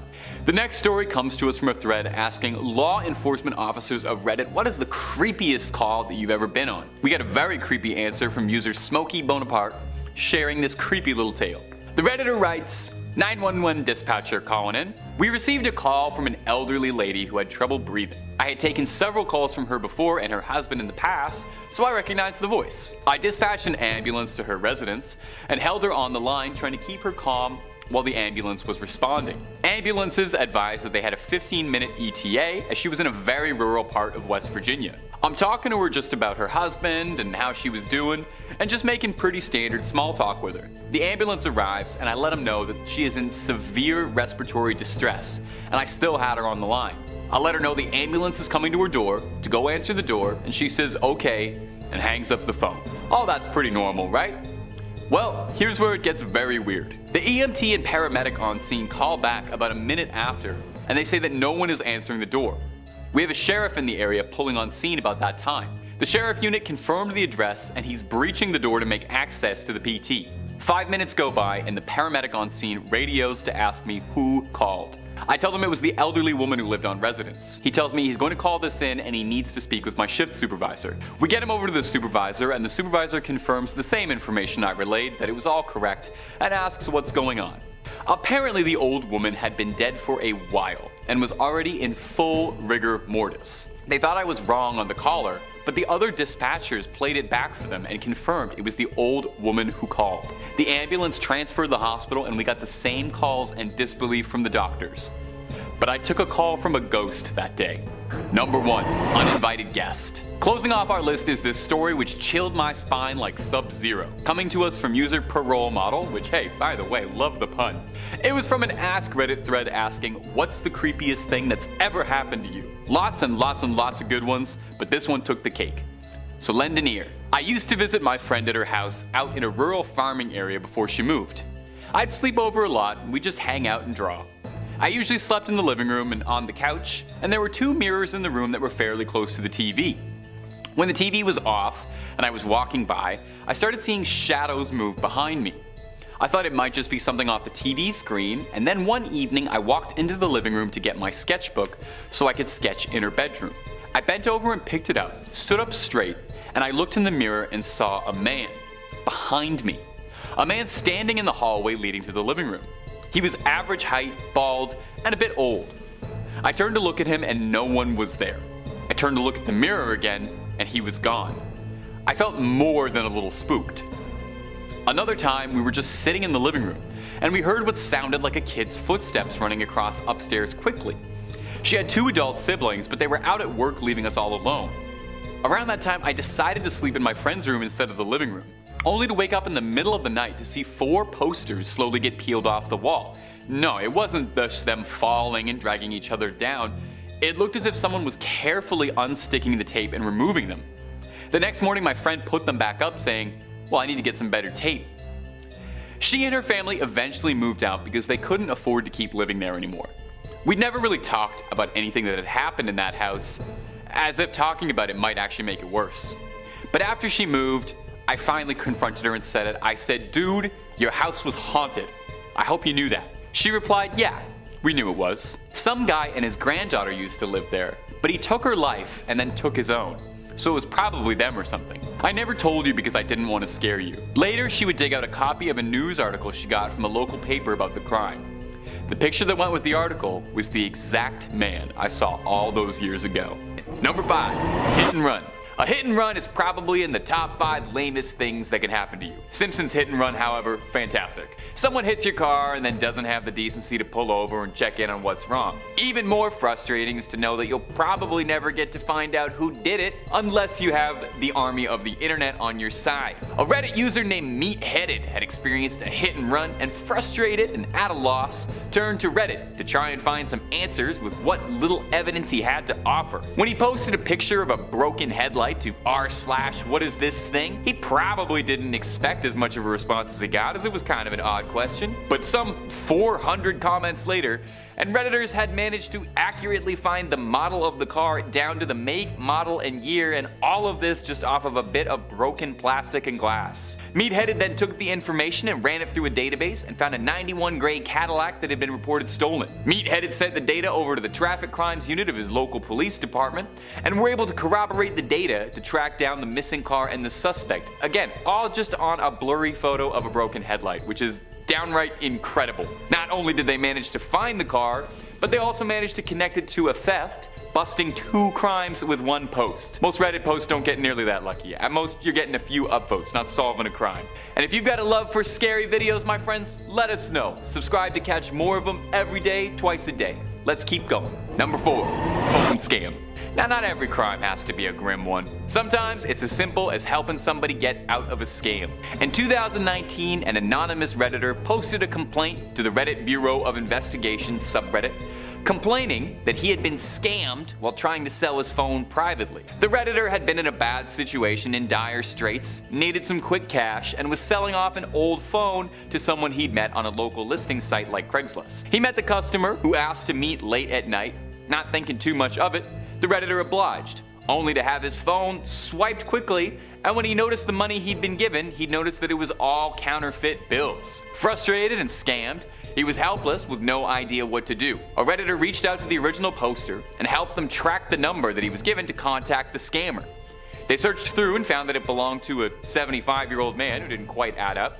So they did some more digging, and they found that the man who owned the phone number had one relative who happened to share a name with the scammer. Through more digging, the OP and Reddit discovered that the man had been arrested previously and had a suspended driver's license. Kind of amusingly, the original poster went back to the police with all this new information and discovered that the detectives had copied down the numbers of the scammer down completely wrong, so they were never going to be any help at all. 2 days later, they called him into the station to look at a lineup, and they'd found the phone scammer. His grandfather had been paying it off, and the relative he'd been looking into was the scammer's father. The detectives thanked him for his time, and they charged him with criminal fraud with the intent to deceive. The OP got it solved, he got the phone back, and the scammer got charged. And you got to hear about this story in this lovely video. So, win, win, win. Number 3, hit and run again. In August of 2018, a woman went out for a bike ride and tragically was struck fatally during a hit and run accident. There was nothing to tie a perpetrator to the scene, no cameras, no footage, no security footage. The only evidence that the police had found was a small black fragment of the vehicle that had struck the bicycle, but it looked indescribable. Not knowing what else to do, Washington State Troopers tweeted out a picture of the fragment in a desperate attempt that maybe the internet's collective hive mind might be able to help them identify anything since, well, they were plumb out of ideas. The post eventually made its way to Reddit, posting to r/whatisthisthing, and we know from a couple minutes earlier in this video that r/whatisthisthing is really good at identifying random car parts left behind at the scenes of hit and runs. Well, lo and behold, the Reddit intelligence once again took care of the impossible, and within a while, the unlikely hero named Jess Nuts posted that it was part of a headlamp of an '88 Chevy Silverado. The Redditor clarified that he was a Maryland state inspector for years, and part of each of his inspection process was a mandatory headlamp adjustment. So he explained that he has seen a lot of headlamps in his time and immediately recognized what part of the car it should have belonged to. With this tip in hand, it was only a few days later, on August 14th, 2018, where the state troopers tweeted out that they were able to make an arrest after Reddit users identified the broken car part, leading them to the driver, who was swiftly apprehended. The driver had been driving very tired, allegedly, and didn't look back after he'd hit someone because he didn't want to see a body. Not really a great excuse. He was sentenced to 4 years. It may not provide all the closure for the family, but thanks to the help of some Reddit detectives, the case was able to be closed and some justice was able to be served. Number 2, Jane Doe. In 2014, Reddit user Call Me Ice shared a story about an unidentified set of bones lying in a cemetery in Strongsville, Ohio. The user was researching another cold case at the time, amusingly, and was searching for genealogy records and came across the unidentified skeleton and became very intrigued by the mystery. Why was there never an effort in over 40 years to make an identification as to who these bones belong to? Wishing to right a wrong, Call Me Ice posted to r/unresolved mysteries in the hopes of getting some resolved mysteries. The Strongsville Jane Doe, as she was known, was first found in 1975 by 3 boys who were exploring a nearby forest. They found a skeleton lying on a sandbar, mostly intact, but missing some of its jaw. Naturally, the bones were reported, and it was thought to belong to a woman estimated aged 18 to 25, who had suffered a fatal gunshot approximately 5 months before being discovered. Detectives at the time checked her across several missing women cases, but were unable to make any connections or draw up any significant evidence, and the trail went completely cold for decades. Until 2014, when Call Me Ice started to look into it. Call Me Ice got in touch with the cemetery and managed to get access to the original autopsy files and a photo of the skull. She sent it over to a digital reconstruction artist, who then made up a mock-up. Now, nothing too much happened for a while, until in 2016, the forensic artist who had done the reconstruction came across a listing on the NamUs website, that's the National Missing and Unidentified Persons System, of a woman named Linda Pagano, who had disappeared under mysterious circumstances around 1974. She'd come home from a concert and gotten into an argument with her stepfather and supposedly left to go visit her mother, where she was never seen again after. The forensic artist then contacted the medical examiner's office and pulled Linda's dental records, And wouldn't you know it, she matched the Strongsville Jane Doe to Linda Pagano. Although the identity of the attacker was never found, the family was able to find the smallest closure in finally knowing what happened to Linda Pagano. And it never would have happened without a Redditor bringing it back up. Number 1. The Grateful Doe. One of the more notable examples of Reddit solving a cold case was a 20-year mystery as to identify the body recovered from a car crash that was too damaged to be identified. In 1995, a Volkswagen van was found crashed into the trees off of a highway in Virginia. The driver was able to be identified, but his passenger unfortunately wasn't. A pair of Grateful Dead tickets in his pocket led to him being dubbed the Grateful Doe as a pseudonym. For 20 tragic years, the man was never identified, and the case was completely cold, with nary so much as a link.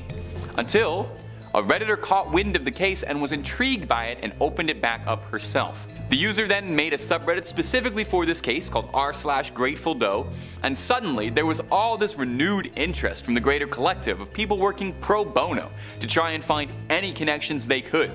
Digital reconstructions of the face, composite sketches, all this. Eventually, this caught the attention of someone who was sent an image of one of the composite sketches and said that it looked identical to his old roommate. After getting in contact with the roommate, he pointed the subreddit into the right direction, saying that the Grateful Doe's name he thought was Jason Callahan. Reddit then tracked down Shannon Callahan, Jason's half-sister, who upon seeing the composite sketch was moved and offered to take a DNA test. The DNA test confirmed everyone's hypothesis, and after 2 decades, an ice-cold case with absolutely no leads was able to be closed, and Jason's family finally got a little bit of relief to know what happened to their missing relative. The subreddit Grateful Doe is still active and now serves as a hub for several other cold missing cases, with others frequently being solved every day. Coming in at number 5, we have Nukkalavi. The Nukkalavi is a winter monster who dwells at the deepest depths of the sea. The monster is a type of demon. Its appearance is that of a horse, but it has the upper body of a man coming out of the middle of its back like a rider. The arms of the man-like part of the animal are large and drag along the ground, with the head rolling back and forth. The man part of the beast is limp and lifeless. For the majority of the year, this demon is trapped in the sea by powerful sea spirits, but during the winter, it is able to rise from the water depths. The creature has no skin. All that you can see on the surface are muscle and veins. The horse mouth breathes a powerful toxic vapor. This vapor causes the living to become ill, and for crops and trees to wilt. Anywhere the beast goes, a drought will follow. The demon is so dangerous, many people are warned to not even say the name. If it was to be mentioned, it was to be in hushed tones, followed by a prayer to protect you from the beast finding you. Well, I wish I knew that before I was saying its name at the beginning of this number.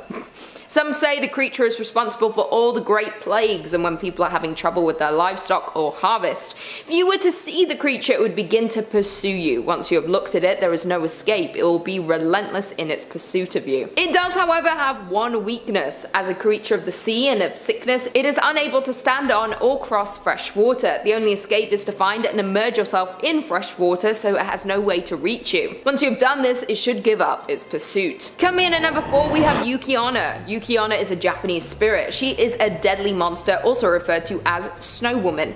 It is believed that she was once a beautiful young woman who was traveling in winter. She was hit by a heavy snowstorm and perished. It is said she now brings storms and freezing temperatures with her. There have been many different stories of people having interactions with her spirit. Some say she appears to travelers to lead them astray. She offers to guide them through the storm to safety, but then leads them deeper into the storm so they pass away due to the extreme exposure to the cold. Others have seen her with a child in her arms, known as Yukinko. The child wears a straw snow cloak that is traditional in Japan. Yuki-onna will freeze anyone who attempts to take the child from her. Sometimes she even goes into people's homes. She will burst open the doors and open the windows. She'll bring the storm into their home to freeze them in their sleep. The reasons for her attacks are unknown. Some say there is no reason, that her actions are random. Others think she is not aware of her actions. She was simply cursed by the storm that took her life. There is currently no way to escape from the Snow Woman. There are stories of her showing mercy and sparing people, but why she does this we don't know. The best way to stay safe from her is to avoid any extreme weather conditions during winter, or you might just get to meet her yourself. Number 3 on this list is the glitch in the Matrix. The glitch in the Matrix subreddit is a subreddit where people share extensive stories about how we could potentially be living in a simulation and how they have witnessed a glitch. These things can get very weird, and if you believe the stories that are here, then they truly make you question your actual existence. We're talking about time loops that people get stuck in, things glitching positions, people teleporting to different places, things going very wrong that defy the laws of physics and are very reminiscent to that of a video game just totally glitching. Let's read off one of these glitches to give you guys an understanding of what I mean. This one comes in from Ragnar, and they say, alright, so this is a very minor glitch, but it's messing with my head, so here you go. The other day I had my younger sister and 2 nieces over for dinner. While eating, I took a picture of us all and then took another picture maybe an hour later while sitting in the living room having dessert. Now on the first picture, my sister's shirt is very clearly a peach pink color, but on the second picture, it's a dark mint green / turquoise color. Now I confirmed with everyone that she did not switch shirts, and you can clearly see that it's the same one / cut. I thought maybe the phone camera was off or there was a filter causing it, but everyone else's clothes look the same, so that doesn't make any sense. None of us have any idea how she's wearing different colored clothes in these 2 pictures, so who knows, maybe I've had my first real glitch. This is a super minor glitch, but it's things of this nature that just don't make any sense at all. If you actually believe what these people have written, then it really does start to make you wonder, are we truly living in the Matrix? Number 2 on this list is creepy Wikipedia. This subreddit is definitely up there as being one of the weirdest online. The whole goal of this subreddit is to find the creepiest and scariest Wikipedia pages in the world and then share them with the world. Wikipedia pages that frankly we probably don't ever need to see. Let's just go down a little rabbit hole here of Wikipedia pages that you might find if you visit this subreddit. Well, let's see. One of the first thing that pops up is this horrifying Tenor Life airport disaster where we learn about how 583 people died in a plane accident where 2 747s crashed into each other in Spain. Or we can learn about how an innocent man, Timothy Evans, was hung after the British police in 1950 completely botched an investigation and convicted the wrong guy. Then literally years later found out that they messed it all up and got the real serial killer. Or if I'm feeling super dark, guys, then maybe I'm interested in this Reddit title, which reads, the Shijeon family was a gang composed of South Korean working class people who literally ate the rich. Their hatred for the rich was so extreme that they would kidnap, assault, and cannibalize them. One of them told reporters that their only regret was not killing more rich people. So yeah, this subreddit is pretty dark. The scariest part about all of this is that these are real events. Wikipedia can't always be trusted for all of the details, but for the most part they're pretty accurate, and the 3 events that I brought up are all real things that did happen at one point or another. This subreddit is basically one of the darkest and scariest places to learn on the internet. If you just want to learn about death, hatred, and atrocities, then this subreddit is for you. Frankly, I'm not that way inclined, and as much as I don't want to be ignorant to what's happening in the planet or what has happened in the past, I'm also not trying to surround my brain with that much darkness and violence. Number 1 on this list is No Sleep. No Sleep is the subreddit everybody thinks about when we're talking about creepy experiences on Reddit, and for good reason. This subreddit is filled with extensive tales of paranormal and creepy experiences people have had. Now I should note that most of the stuff posted on here is fiction, but every now and again you run into what someone claims to be true. Even these fictional stories are super scary though. These tales are typically very long, and therefore I won't be able to read out an entire post during this tiny little entry. However, I will read off the first section of this one story by Feathers and Fire. They write, I lazily flicked the last watched video away, a cat wearing a helmet fashioned out of a melon, and a live feed takes its place. It's dark, with torches or headlamps making almost a strobing effect in some crusty old building. Ghost hunters or something like that? Not my thing. I raise my finger to scroll again, but at the last second, something catches my eye that stops me dead. The camera pans past a black and white framed photograph on the wall. It's my grandparents on their wedding day. I sit stock still, watching intently as the camera moves forward. I would recognize that photo anywhere, having examined it countless times as a child visiting their farmhouse. It was my favorite picture out of any hanging on their walls. Now that story, as you can guess, probably doesn't end as a fun and warming tale of this person's grandpa and grandma. It was a very well written post for sure, and gets very dark and scary very soon. If you decide that you want to read the full thing, then just be aware that you may not be getting a ton of sleep tonight. Just a warning. In at number 5 we have Grateful Doe. After a fatal car crash in 1995, there was an unknown body found in the wreckage, and this John Doe was wearing a Grateful Dead band tee.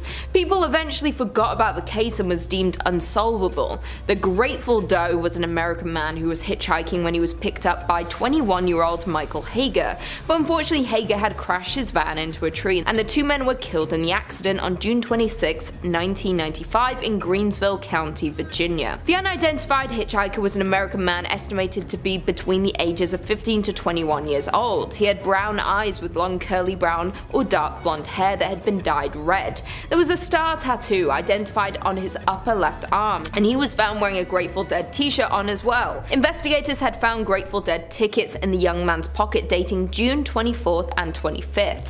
Due to the severity of the lacerations on the unidentified victim's face, mortuary photographs were not released to the public, although a facial reconstruction was later released. In 2012, another facial reconstruction was created by the National Center for Missing and Exploited People. The man who had originally sold the tickets found in Callahan's pocket did not remember the person to whom he had sold them. At least 221 missing people were ruled out as possible identities of the victim.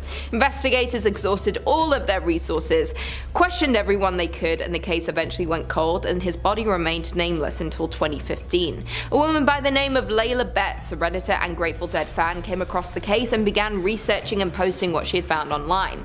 The case soon went viral thanks to Layla, and she was soon contacted by one of the Doe's former roommates, who helped her put together pieces of the puzzle and tried to solve the case. Layla found out that Doe's real name was Jason Callahan, and finally this case was solved after so many years. Coming in at number 4 we have the Hotel Zaza photo. In 2013, Reddit's internet detectives swarmed a subreddit for Houston, Texas, after a user by the username Joe Likes Music posted a mysterious thread asking insiders what the deal was with a bizarre hotel room at Hotel Zaza. Right when you walk in, it's not a welcoming room with the sinister paintings hanging above the concrete floor, what looks like a two-way mirror next to a bed that was chained to the wall, and a portrait of Stanford Financial Group president Jay Como, overlooking the whole room. Joe Likes Music's work colleague had booked room 322 and was supposedly told that that certain room wasn't meant to be booked at all, and I can see why. Rather than just saying, oh, it's just a weird themed room, the internet did what it does best and speculated wildly about the contents of the room. Some commenters thought the room numbers corresponded to the Skull and Bones secret society, while others assumed that the whole thing was a marketing scam. Vice got wind of this story and tracked down someone from the hotel to get these Redditors' questions about this creepy hotel room finally answered. Cryer Coots, the Houston Hotel's head of e-marketing, brought light to some unanswered questions about the themed rooms and weird paintings. Coots stated that, like the other themed rooms Zaza prided itself on, the Hard Times room is just a kooky take on yet another theme: jail.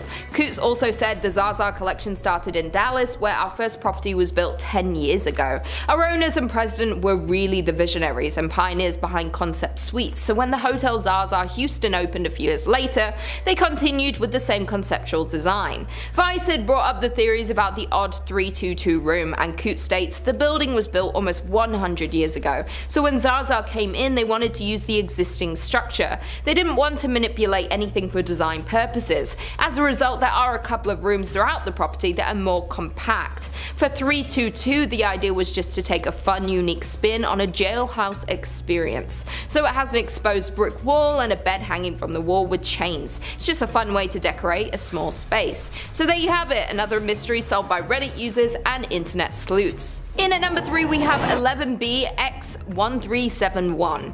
In early 2015, a dark and mysterious video popped up on YouTube, and a Swedish tech blog that created a web mystery and Reddit Reddit users wanted to solve this odd discovery.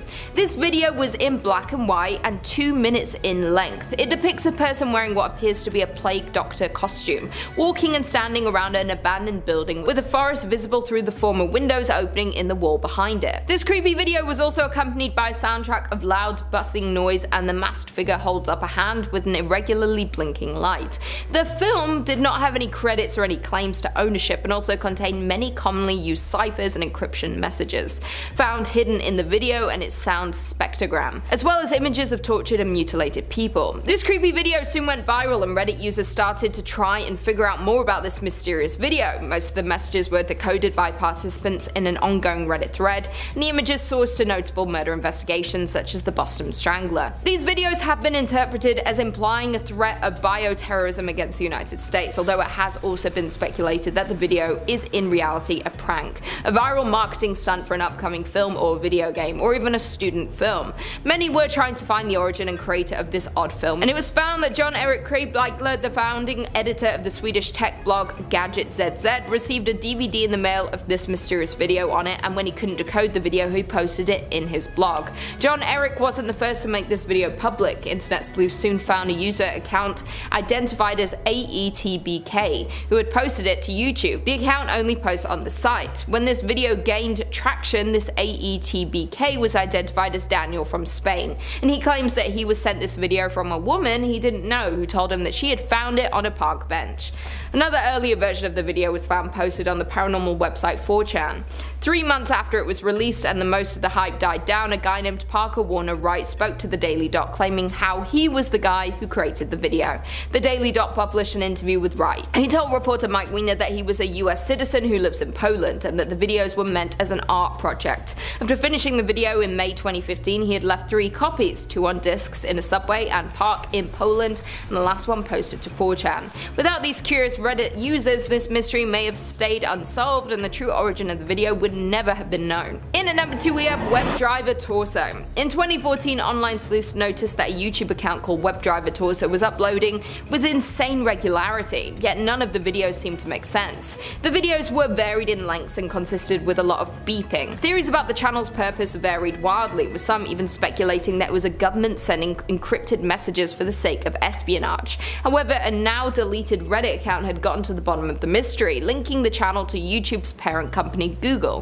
Google actually eventually responded to the mounting speculation surrounding WebDriver Torso, explaining that the videos were used to determine to what extent the technical quality of videos had suffered when they were uploaded to the site, when compared to the originals. Created by Google on March 7, 2013, the channel began uploading videos in September of the same year, consisting of simple slides accompanied by beeps. It was brought to public attention in 2014, when it became a source of speculation for viewers who discovered it and noted 3 atypical videos featuring jokes, and that's when Reddit came across this and started trying to crack the case. The channel stopped posting videos at its same rate after 624,774 videos as of May 2017. The channel posted a few more videos in May, August and October 2018, followed by uploads in July and October 2019. The channel once again posted a video on November 22nd, 2021. Also, if you search WebDriver Torso into Google, the logo will begin behaving in an odd and mysterious shape-shifting manner. Now that the Reddit thread is deleted, leaves mystery in what Google was really trying to do with these videos, or if there really is a true sinister reason for these videos. In at number 1 we have the identity of the Strongsville skeleton. Back in February of 1975, 3 boys exploring the local woods in Strongsville, Ohio came across a skeleton and immediately contacted local authorities. The police were only able to determine that the cause of death was a gunshot wound to the head and that the body belonged to a white woman around the age of 20, but nothing more was known about this Jane Doe. After the case went cold in 2015, an amateur genealogy researcher was searching through cemetery records in Cleveland when she discovered a listing for unknown white female bones. The woman named Christina Skates began investigating the case herself and uploaded her findings to r/unsolved mysteries and another online forum called Web Sleuths. From there, an artist named Carl Koppelman created a reconstruction of what the deceased woman may have looked like based based on images he had seen of the skull. The reconstruction started gaining traction, and similarities were made between the Strongsville Jane Doe and a local Ohio woman named Lena Pagano by Carl and law enforcement, which led to her identification in 2018. DNA testing would confirm that the unidentified remains were in fact those of Linda. Linda Pagano was a woman from Akron, Ohio, who had been reported missing in 1974. She had an argument with her stepfather and left home, never to be seen again. Thanks to Reddit and web sleuths, this case was solved and the Jane Doe was finally identified, and the case could finally be closed after more than 40 years. Starting off 5th place strong, we've got a narrowly avoided death. This tale takes place when long-term nurse Jenny was placed in charge of caring for an elderly woman with no family who was admitted to the hospital when her husband passed away. She didn't speak often, but when she did, it was usually just words that made no sense together. Jenny felt bad for her because ever since she'd arrived, so many of the residents in her area that she, seemed to enjoy spending time with had passed. She put up a picture of each of them next to the pictures of her husband and several others who were probably just family to remember them. Being an extremely empathetic person, Jenny felt sorry for this woman and strived to give her extra attention whenever she could, and formed a bond with the lady. It just seemed so unfair that she had, such luck and kept losing people that she cared about. One day she looked at Jenny and said, plain as day, "Sweetie, I think I'm done now," and handed Jenny a picture. It was a picture of Jenny, and she smiled because it touched her heart that she was so important to the old woman. She passed nearly a week later, and poor Jenny cried for days from the loss. The old lady knew it was the end, and she said goodbye as best she could. Now fast forward to just under 2 years later, when Jenny was talking with a colleague, and that old lady came up in conversation. Her colleague referred to the lady as that crazy, explicit word for a female dog, which seemed very out of character for her, and it shocked and offended Jenny deeply. She expressed this to her colleague, not so nicely, and the lady looked at Jenny with a shocked look and said, "Oh dear, do you not know?" And then proceeded to explain something to Jenny that, she in fact hadn't known. As it turned out, it came out sometime after she had passed that the old lady had killed her husband by poisoning him, and that there was an investigation because it appeared that she had a ritual of befriending someone, obtaining a picture of them, and hiding the picture until she could kill them, usually by poisoning, and then displaying the picture as some sort of a trophy. It was suspected that this may have been the reason for the spike in mortality rate during her stay, and the considerable amount of photos in her collection. The last Jenny heard, the old family photos weren't any relation to the old woman, and the police were trying to ID the individuals and compare them to several cold cases. Sheesh. Thank goodness Jenny survived to tell the tale. In 4th place, time to tell the tale of a rocking bed. Nope, not a rocking horse, rocking chair, or like an ottoman. A bed. I know waterbeds are out of style and like a major safety hazard, but maybe this could inspire them to come back. New nurse Demi was working one of her first ever overnight shifts when a relative of one of her patients raced into the nurse's station, out of breath, screaming that she needed to come quick.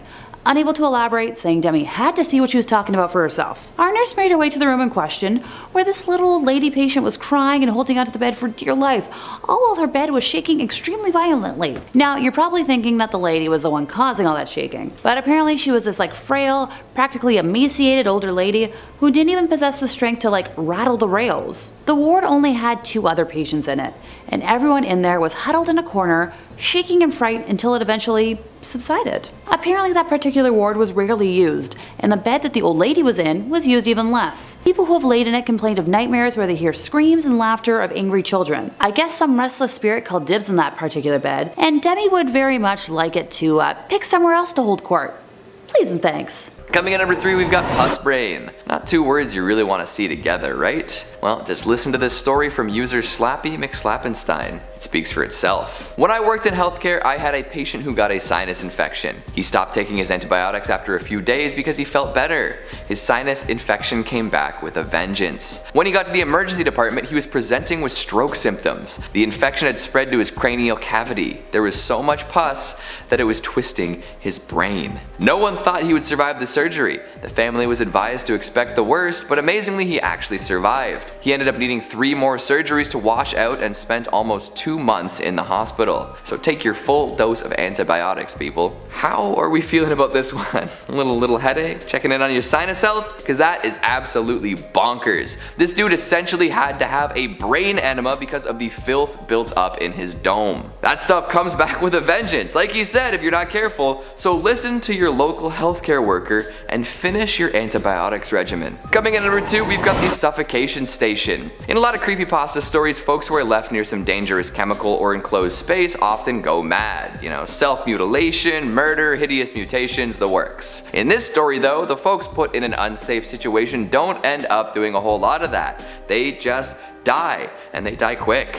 We live in a cruel world, and if the folks running companies aren't careful or tend to cut corners, a lot of bad stuff can happen. Take it from Reddit user Animator Spaminator. I heard this from my grandpa. He used to work in the oil/gas industry. His father actually owned the company. Anyways, they had these huge tanks full of some deadly gas that's heavier than oxygen. Some guy went down to measure the size of the tank, suffocated, and died.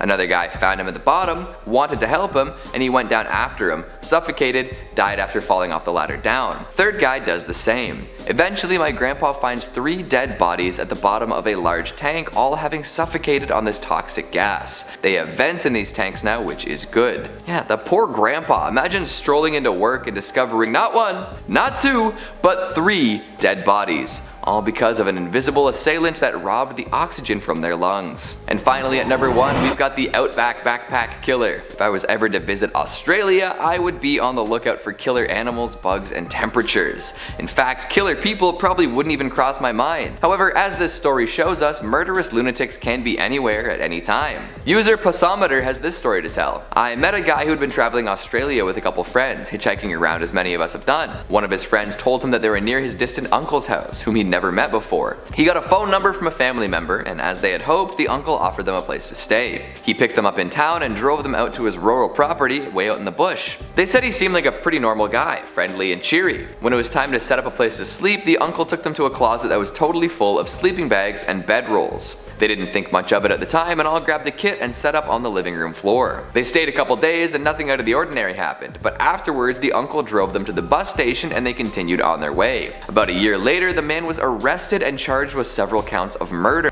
He was the man who was picking up young hitchhiking backpackers and slaughtering them. The guy who told me this story was 100% certain he had slept in the sleeping bag of one of his victims. And now this guy has to walk around for the rest of his life with the knowledge that he slept in a death sleeping bag.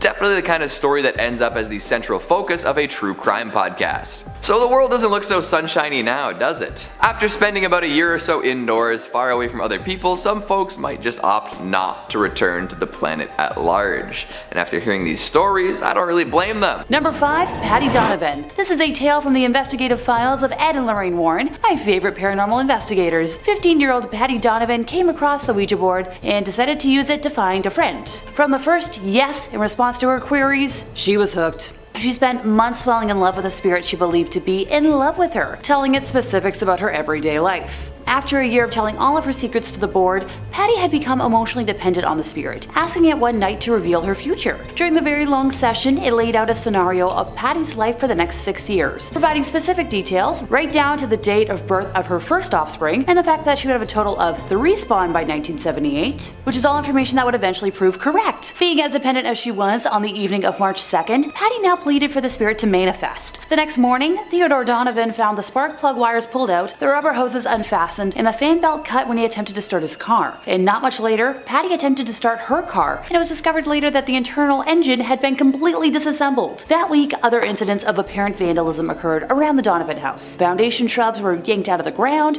roots and all. On the roof, a 6-foot cast iron pipe housing electrical wires was found bent at a 90-degree angle. On Friday, March 8th, Ted marked 1 flat on the kitchen calendar. And no sooner did Patty get her car back from the shop than one of her other tires lost air. The next day, being Saturday, her father made the same entry on the calendar, although this time it seemed the tire had been cut with a sharp implement. In the meantime, Patty could no longer raise her invisible boyfriend on the Ouija board. Night after night, she tried to communicate, but the planchette would simply slide over to goodbye. She had no idea her ethereal beau had actually manifested in the form of a supernatural vandal. Like, come on, Buddy goes completely silent and your house starts being targeted by hell demons and you don't pick up on it? By the second week of March, material damage to the house and cars had become so troublesome that Ted complained to the police, who assured him that they'd keep an eye on the property during night patrols. Later that second week, after work, Ted and his wife, Ellen, were sitting in the kitchen with their son, Brian, when all three heard something smash against a wall somewhere inside the house. Cautiously moving to investigate, they found a gaping 18-inch hole in the plasterboard wall in Brian's room. Just as upsetting was the fact that the jagged edges of the plasterboard were pointing inwards, with the blow coming from inside the walls. Yeah, the evidence is already a mountain for me, but but we still have plenty more to pick through. Listening in the dark that night, Ted heard the sound of a board being pried loose, but after checking the entire house thoroughly, found no loose boards. The house was further plagued by loud noises every night that only escalated in frequency and volume, along with further unexplainable damage to the walls. On April 1st, furniture began to levitate, with a 250-pound dresser flinging its contents while flying erratically. Rocks had also begun to rain from the sky, pelting only the Donovan house, which the police bore witness to. Ted eventually broke down at work and explained the horror of his home to his supervisor, who urged him to reach out to the Warrens. Ted instead tried moving his family into a hotel first, and the spirits followed the family there, destroying the room and making so much noise that the family was thrown out of the hotel and forced to return home. Finally contacting Ed and Lorraine, they arrived in Maine as quickly as they were able to, finding the home in complete disarray. Lorraine said nothing, although at the time she sensed in the home the presence of entities so numerous and threatening that she had to fight with herself to keep from going back outside. After a lengthy tour of the house, Ed and Lorraine conducted an interview with the entire family, where Patty's history with the Ouija board was revealed. To that I say, about dang time. The Warrens then contacted the Catholic Church to begin the process for an exorcism, which that process sadly took a month to be granted. The family experienced many more unexplainable horrors during that time, but that alone could fill out a top 5 of its own, so let me know in the comments if you want that eventually. Number 4, the first victim. The board's dark history begins with the strange death of the owner of the original trademark, American entrepreneur William Fuld, in 1927. After acquiring the business from its former owner, a medium named Helen Peters, who sold it because of the serious damage it caused to her family, William built the company into a profitable business. Shortly thereafter, he began to experience his own family troubles that resulted in him cutting his brother out of the company in 1919, and just like my mother and I, they never spoke again. 8 years later, on February 24th, William was on the roof supervising the erection of a flagpole when a support suddenly snapped and he toppled off the building. He tried to break the fall by grabbing onto a windowsill, but the window closed and he fell to the ground, breaking several ribs. He should have survived, but the vehicle hit a bump on the way to hospital that sent a splint of cracked rib bone into his heart instantly.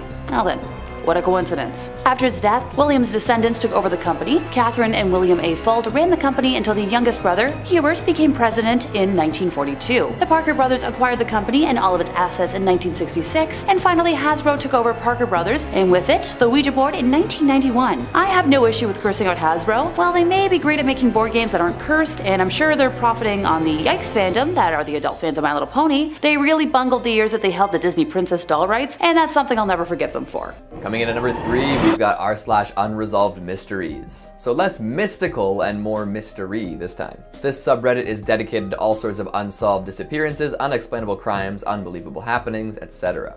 If you've ever watched a true crime documentary with a bunch of loose ends, or read up on the many cold cases that are out there getting colder by the day, you'll know what this is all about. People leaving home and never coming back after being sighted outside a sketchy gas station. Families going on vacation and remaining away.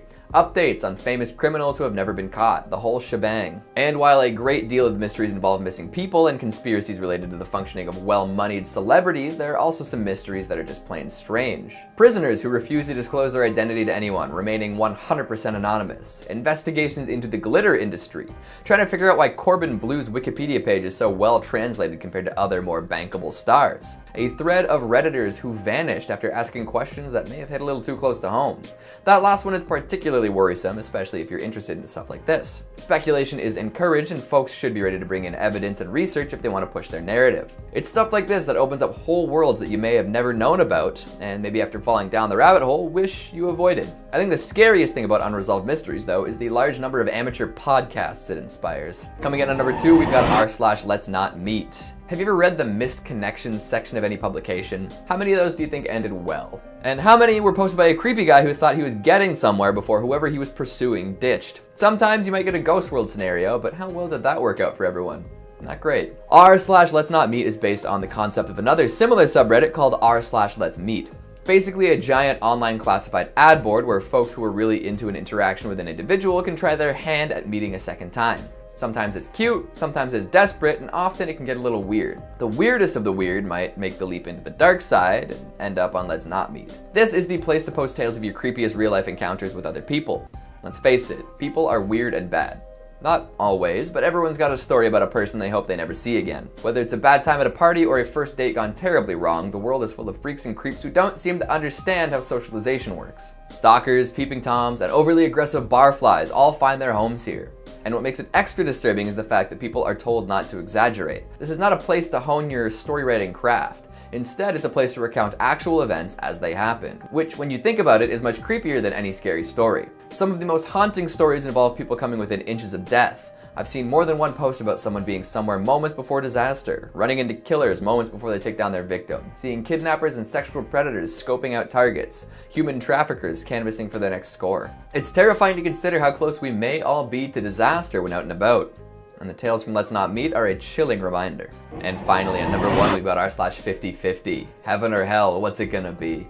50/50 is basically a long list of high-stakes coin flips. Guess correctly and you're no worse off. Guess wrong and you could be psychologically scarred forever. You're risking your sanity for fun. Each post presents you with 2 options, something nice and harmless or something NSFW or NSFL. I didn't even realize there were tags for things not safe for life. Thank goodness though. Because some of the options on 50/50 are so gross, so repulsive that seeing them could cause permanent damage to a person's psyche. Secondary trauma is real, and if you're not ready, you could be having nightmares for years. Risking it all and running through a few of the posts became a popular pastime and even launched some content creators into the spotlight. Infamy is just as good as fame, right? Let's just take a look at some of the options you have while browsing 50/50, and you let me know whether you'd be willing to take that bet. Men getting eaten alive by shark versus men dancing with shark. A beautiful neighborhood versus man gets electrocuted until his head falls off the side of the roof. A Bob Ross painting versus a decomposing corpse. Wizard spider with his magic hat and mighty staff versus horribly infected spider bite. Honestly, the risk versus reward factor isn't enough for me. I feel like the only reward is the relief of not being exposed to something disturbing, but hey, some people live for the thrill, right? Coming in at number 5 today is going to be Fire in the Sky, a 1993 horror biopic. Hey, there's not many horror biopics out there. Based around the wild alien abduction of Travis Walton in the late 70s. If you're a Top 5 Scary super fan, and I hope you are, you might recognize that I've talked about Travis Walton a few times on the channel, mostly because it's one of the most infamous and well-documented stories about alien abduction and very directly inspired a movie. In 1975, Travis Walton was working as a logger on an otherwise unmemorable day with 6 other loggers driving around in the forest when they all saw something incredibly bright shining at them through the treetops. One of the men claimed that it looked like a flattened disc, a flying saucer of sorts. And Walton stepped out of the bed of the truck to investigate and was struck by some invisible force that knocked him backwards, which caused the rest of the crew to drive off in a flurry. Some friends just leave you there. When the crew returned, Walton had vanished and awoke, and he thought that he'd been taken to a hospital because he remembered finding himself in a blindingly bright room and could hear people moving around him, but it wasn't until he got a good look at his doctors that he realized something wasn't right. Because his doctors were 3 feet tall with brown quarter-sized pupils, marshmallow-like skin. Walton freaked out, obviously, as I think most of us would do, and was restrained by his captors. He tried to fight them off, but was greeted by a tall creature that he said resembled a humanoid, but was masked by an intimidating Darth Vader-like helmet. Maybe it's just a big fan. The masked creature took Walton and escorted him into an operating room, put a translucent mask over his face, and Walton drifted out of consciousness, unsure if anything was real. He claims the next thing he remembers is walking alongside a highway as if nothing ever happened. He found his way to a phone, called his brother-in-law, who panicked asking what had happened, because it turned out that Walton had been gone for 5 days. Search parties had formed, sent dogs, helicopters, the whole 9 yards, but nobody could find where he was, as if he just blinked out of existence. And then blinked right back. Travis swore what happened to him was a real abduction and has gone on the record many times, maintained his story since that fateful week in 1975 that he was telling the truth. And if you're listening to all that and you think that story sounds really interesting and they should make a movie about it, well, do I have a movie for you. It's called Fire in the Sky. It was in 1993. I haven't seen it, otherwise I'd give you more trivia, but I bet it's pretty good. And if you're looking for more trivia about horror movies that I have seen, well, you can watch the rest of this video, but you can also click through on Top 5 Scary, where we've got loads and loads of horror movie content and pretty much just anything scary you can think of. We got videos on aliens, ghouls, goblins, Frankensteins, true crimes, all of it. Hit subscribe, make sure you hit that little bell as well, but do that at the end of this video because I got 4 more movies coming up for you. Number 4, The Hills Have Eyes. Wes Craven is a master of horror and frequently was inspired by headlines, stories, and the world around him for his terrifying horror movies. Don't be too surprised if this isn't the only mention of of Wes Craven on this list. Spoiler alert, it's not. Now, one of Craven's most iconic movies is the original Hills Have Eyes, a terrifying 77 film about a family that becomes stranded in the Nevada desert and are savagely attacked by a group of brutal raiders who've got a real taste for human flesh. Now, the film was intended to be a commentary on how even in civilized parts of the world, humans can denigrate to unfathomable violence and cruelty, and was largely inspired by a folk tale of a clan of Scottish people-eaters led by one Sawney Bean. The Bean clan lived up in Scotland sometime between the 1500s and the 1600s, and the family is thought to have killed hundreds of people in their time to cook and eat them. Now, there is no definitive, indisputable proof of the Bean clan existing, but several recounts and folklore have persisted about them, causing a good deal of historical speculation. Story goes that Sawney Bean was born to ditch diggers and left home with a vicious woman named Black Agnes Douglas, who shared his violent tendencies. They fell smitten with each other and in a true romance produced 6 daughters, 8 sons, 14 granddaughters, and 18 grandsons, with their clan descending rather rapidly into inbreeding. Hey, the family that eats people stays together. Sunday dinners are important. The Bean clan would lay careful ambushes at night to rob and kill individuals, where they would then bring the bodies back to their cave to and pickle so they could save their leftovers for later. I don't know why, but that makes it worse for me. It's one thing to do that to a person, but to pickle their remains is just too far. After militias were rounded up to crack down on the cookout, eventually this gathered the attention of a king, thought to be James VI, who rounded up soldiers to clear out the Bean clan's cave. Now, tales differ slightly here, but it's thought that when they were found, the Bean clan was summarily executed without trial, thinking they weren't fit to stand one. It's really not much of a leap to see how a clan of outcast, isolated, inbred peasants capturing, killing, and eating people inspired the horrific family in The Hills Have Eyes. I feel like I gotta take a shower or something. After talking about a disgusting family of inbred hillbillies eating human flesh, I feel like we should talk about, I don't know, maybe a slightly more upbeat horror movie, if there is one. Number 3 on this list is the Kraken. We have one of the most famous folklore creatures here, guys, that, as we know now, turned out to be real. The Kraken was especially big in Norse culture. All of those people up there in the Nordic regions feared this wicked beast, as it was said to be able to pull down entire ships with hundreds of men on board. Instances where exactly that happened did actually transpire. Ships with tons of people on them that were literally made for battle would be out on the water, and then boom,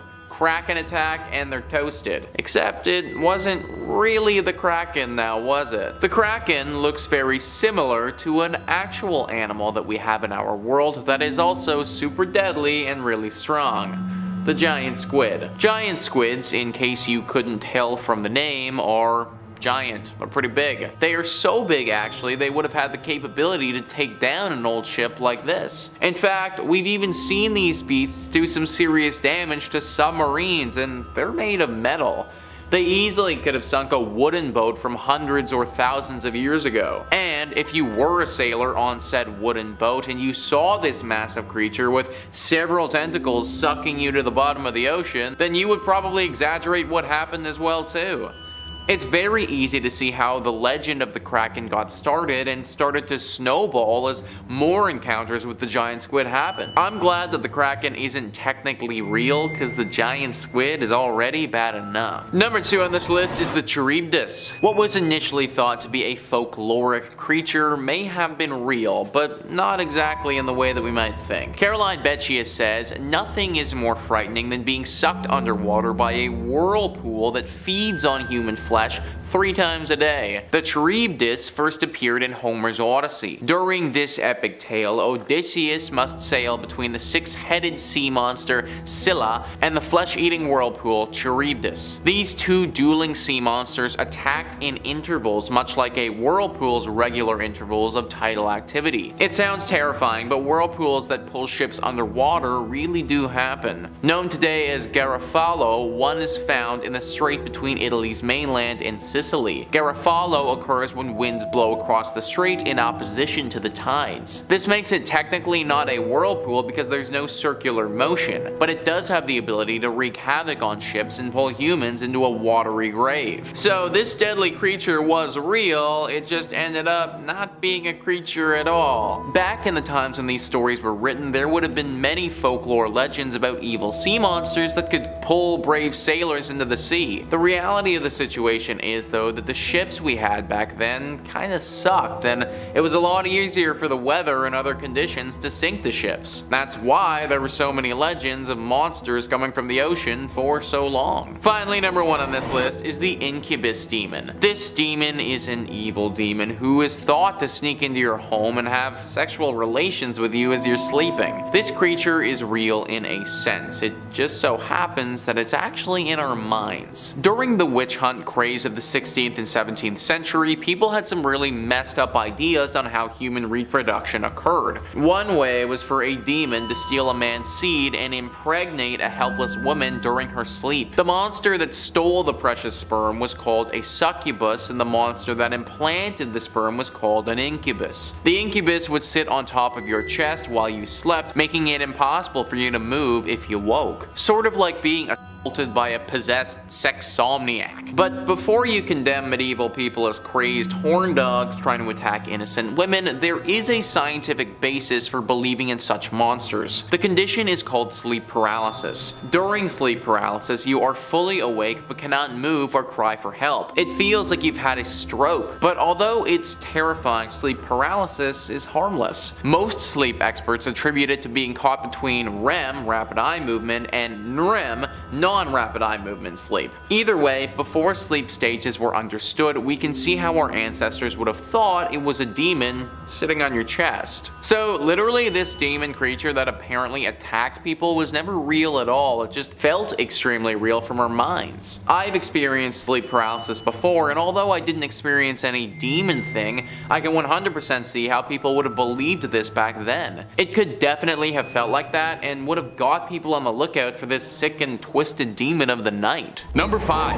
Our first story, and not to give away too much of the plot here, but a lot of the other stories, came from a Reddit thread positing the question, what's your scariest Home Alone story? There were many good ones, but the literal top comment was this by Killer or Angel. It was an average night around 9 p.m. Me and my cousin are at his house and I'm sitting for the night while my mom and aunt are shopping and my dad and uncle are at the movies. We're just sitting there feeling strange. Something was wrong, but I couldn't really put my finger on it. I got up and walked to the back door to lock it. When I came back, I saw what was causing that weird feeling. In the window, there was a decrepit and homeless looking man just staring into the window looking at us. My protector instincts turned on. I pretended I didn't see the guy, and I told my cousin it was time to go to bed because it was too late. I took him upstairs knowing damn well there was a man outside that wanted in. Now at the time, I was 5'8" and only about 125 pounds. I did play football at school though. If I remember correctly, I went downstairs to grab a meat tenderizer and I turned back to the window. He wasn't there. I ran to the front door and made sure it was locked, and then I ran back upstairs and went to my cousin and sat down in front of the door. He asked me what was happening, and I told him it was nothing to worry about, that he should just get some sleep. I called the cops and then my dad. The cops said they were half an hour away and my dad was 45 minutes away. I heard a window shatter and the sound of boots. I told my cousin to stay completely silent and hide under the blankets. It was horrifying. I grabbed the tenderizer and waited. About 5 minutes passed and I hear the boots walk upstairs. I heard him opening the doors to my aunt and uncle's bedroom, then the bathroom. I heard him make his way to the basement. After what felt like forever, the cops burst in, kicking the door in, and got the guy. Turned out, he was an escapee from a mental hospital a full province away. That's literally like the plotline to a horror movie. Absolutely terrifying, but good on him for having that big cousin instinct and making sure that the cousin was safe. And if you're looking for more freaky stories in this sort of vein, Top 5 Scary has all of that and then some. If you want something else a little spicier than scary stories, we got aliens, cryptids, conspiracies, true crime, anything freaky, we've done a video or two on. So hit subscribe, please hit that little bell so you don't miss a scream. But would you kindly do that at the end of this video, because I got 4 more scary Home Alone stories coming up for you right now. Number 4. It's another post from this same thread asking about people's scary Home Alone stories. This one very likely is going to have you locking the door tight and probably spending the night with the blankets pulled all the way up to your eyes. I had just moved into my first apartment. It was around 8:30 p.m. and I heard the doorknob moving like somebody was putting a key in it and turning and knocking. At first, I got pretty excited that my at the time boyfriend was home, but then I realized that it was too early in the day. He usually came home nearer to 11 and it was only 8:30 still. So I looked outside at the kitchen window and I didn't see his car or anyone's car that I recognized parked outside, and that's when I started to panic. The doorknob kept moving for a few more seconds and then stopped. A few minutes later, they had some piece of metal that they were sticking between the door to try and open the door. I freaked out and I locked myself in the bathroom. I grabbed a blade from the kitchen to try and protect myself. I called the cops. Whatever was on the other end was trying to pry the bathroom door open for about 3 full minutes before they stopped.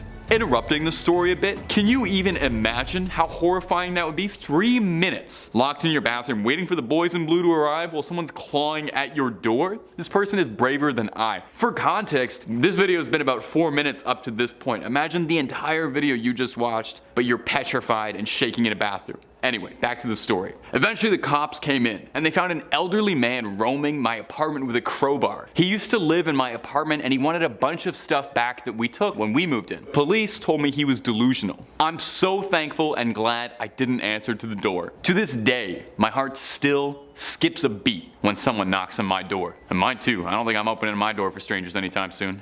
Number 3 on this list is La Ciguepa. La Ciguepa are interesting mythical creatures that are located in the Dominican Republic. They can be found in forests and around the rivers and lakes of the country. At first glance, they may look like a woman with long hair. However, upon closer inspection, one will see very unique characteristics. Their backwards facing feet. That's right guys, their feet actually face towards their own body, and this is one of the main differences between this creature and your standard human. Many people haven't paid close enough attention to this detail, and because of that have been tricked into thinking that this is an actual woman. A fatal mistake if one of these things decides that you'd make for some good prey. The typical target of this creature are men that find themselves exploring the forest. These creatures are said to be incredibly smart and can often outwit the people that they run into. Also, rather surprisingly, their backwards feet make them run very fast, so even if you do catch on to this creature's intentions, running away would be very hard to do. The earliest mention of this creature was back in 1866, and since then there have been many stories written about these creatures.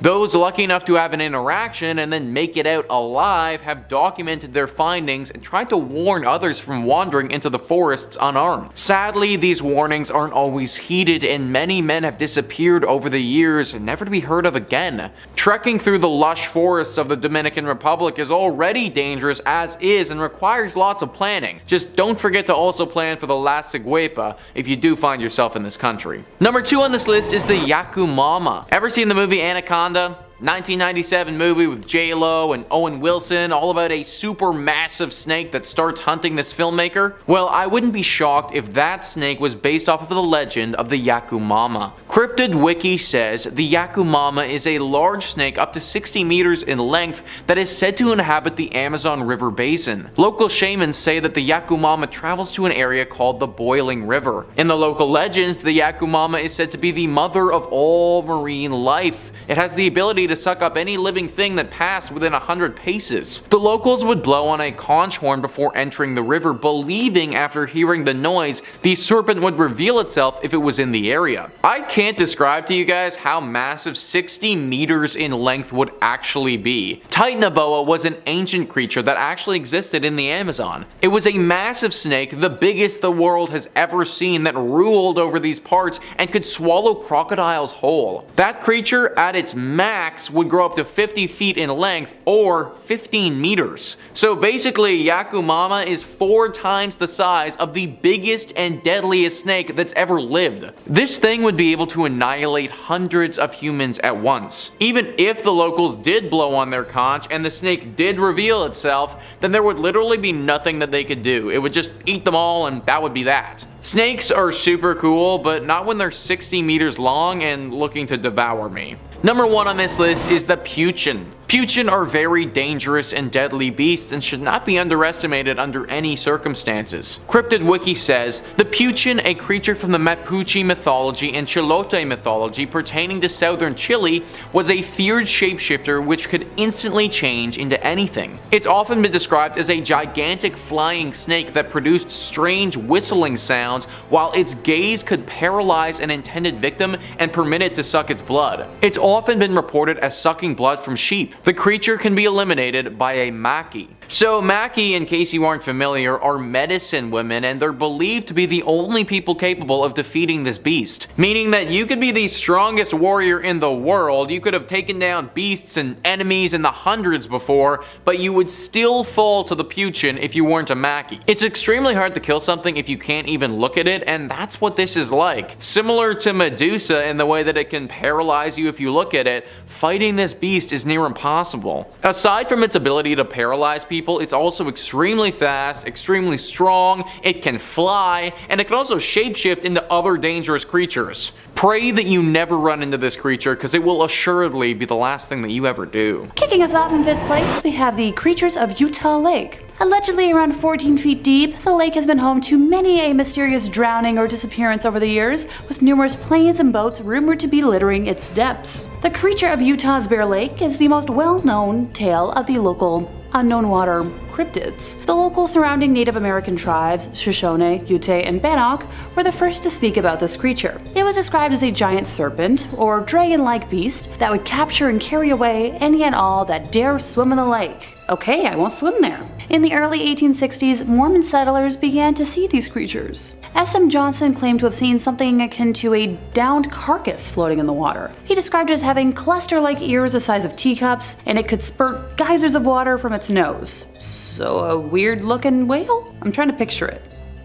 You let me know in the comments if you can picture that. He believed that it must have been of enormous size because it didn't drift to the shore, so its legs must have been embedded in the muddy bottom of the lake. Most of the sightings of this creature describe it as a kind of dragon, or freakish, alligator-like beast. In the year 2000, James Chase noticed something strange swimming in the lake near Pelican Point, around 40 yards from where he was, so a little distance away. He claimed to have seen something that was a little larger than a barrel drum in width, surfaced to the top of the water like a whale, and then submerged again. James said it was shimmering silver in color with large yellow stripes running vertically along its midsection. Now, James is a Hawaiian transplant and had encountered many different forms of ocean life, but he said he had never seen anything like this. Next up, we have water babies. That was my nickname as a kid. Apparently there's something to fear, and are also known as water kelpies or merfolk. The local water babies originate from the Native American Ute telling and can be found all over the world and fall into the category of undine, which is a fairy water species. Hey, I love fairies.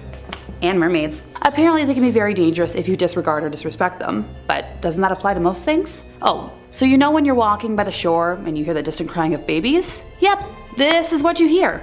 Now most people will only hear them, because if you see them, I hate to break it to you, but probably too late for you. Many a boater has come upon what looks like floating reeds or lakeweed, but in actuality, it's the hair of the water baby just floating at the surface, and just below it, this water baby hides waiting for the unsuspecting fisherman to fall into its trap. Okay, good to know if I ever randomly decide to take up fishing. Probably not gonna happen, I've done it like once in my lifetime. In 4th place, we have modern mummification. Yes, I'll back it up with some context first. I'm not evil. This is one of 2 scary religions I'll be discussing today. And while they're not necessarily on the traumatizing level of scary, it definitely falls under unsettling for, well, me at least. Back in 1975, Claude Corky Noel claimed to have had an encounter with highly intelligent beings he called Summa individuals, who revealed to him the true nature of the universe. Corky promptly changed his legal name to Samam Bonum Amon Ra, Corky Ra for short, and founded the Samam religion. Its name is a play on the Latin word summus, meaning highest, and the religion is based out of Salt Lake City.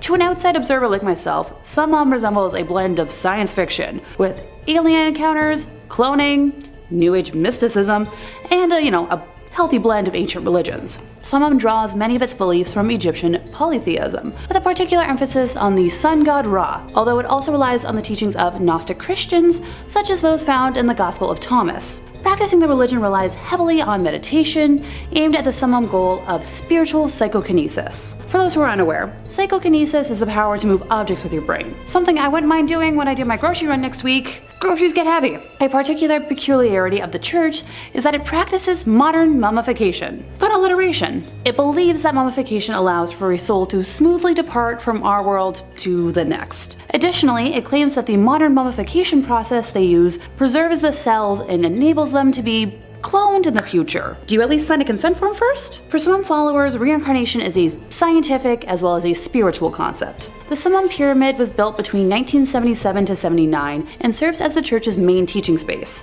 meditation hall, and provider of modern mummification. Yeah, try saying that 5 times fast. Their pyramid, like their religion, is sealed except to the open mind. Whatever the heck that means. Here's something to chew on. The pyramid itself, which incorporates, the divine proportions into its measurements, is not zoned as a church, but take a wild guess. You're not gonna get this.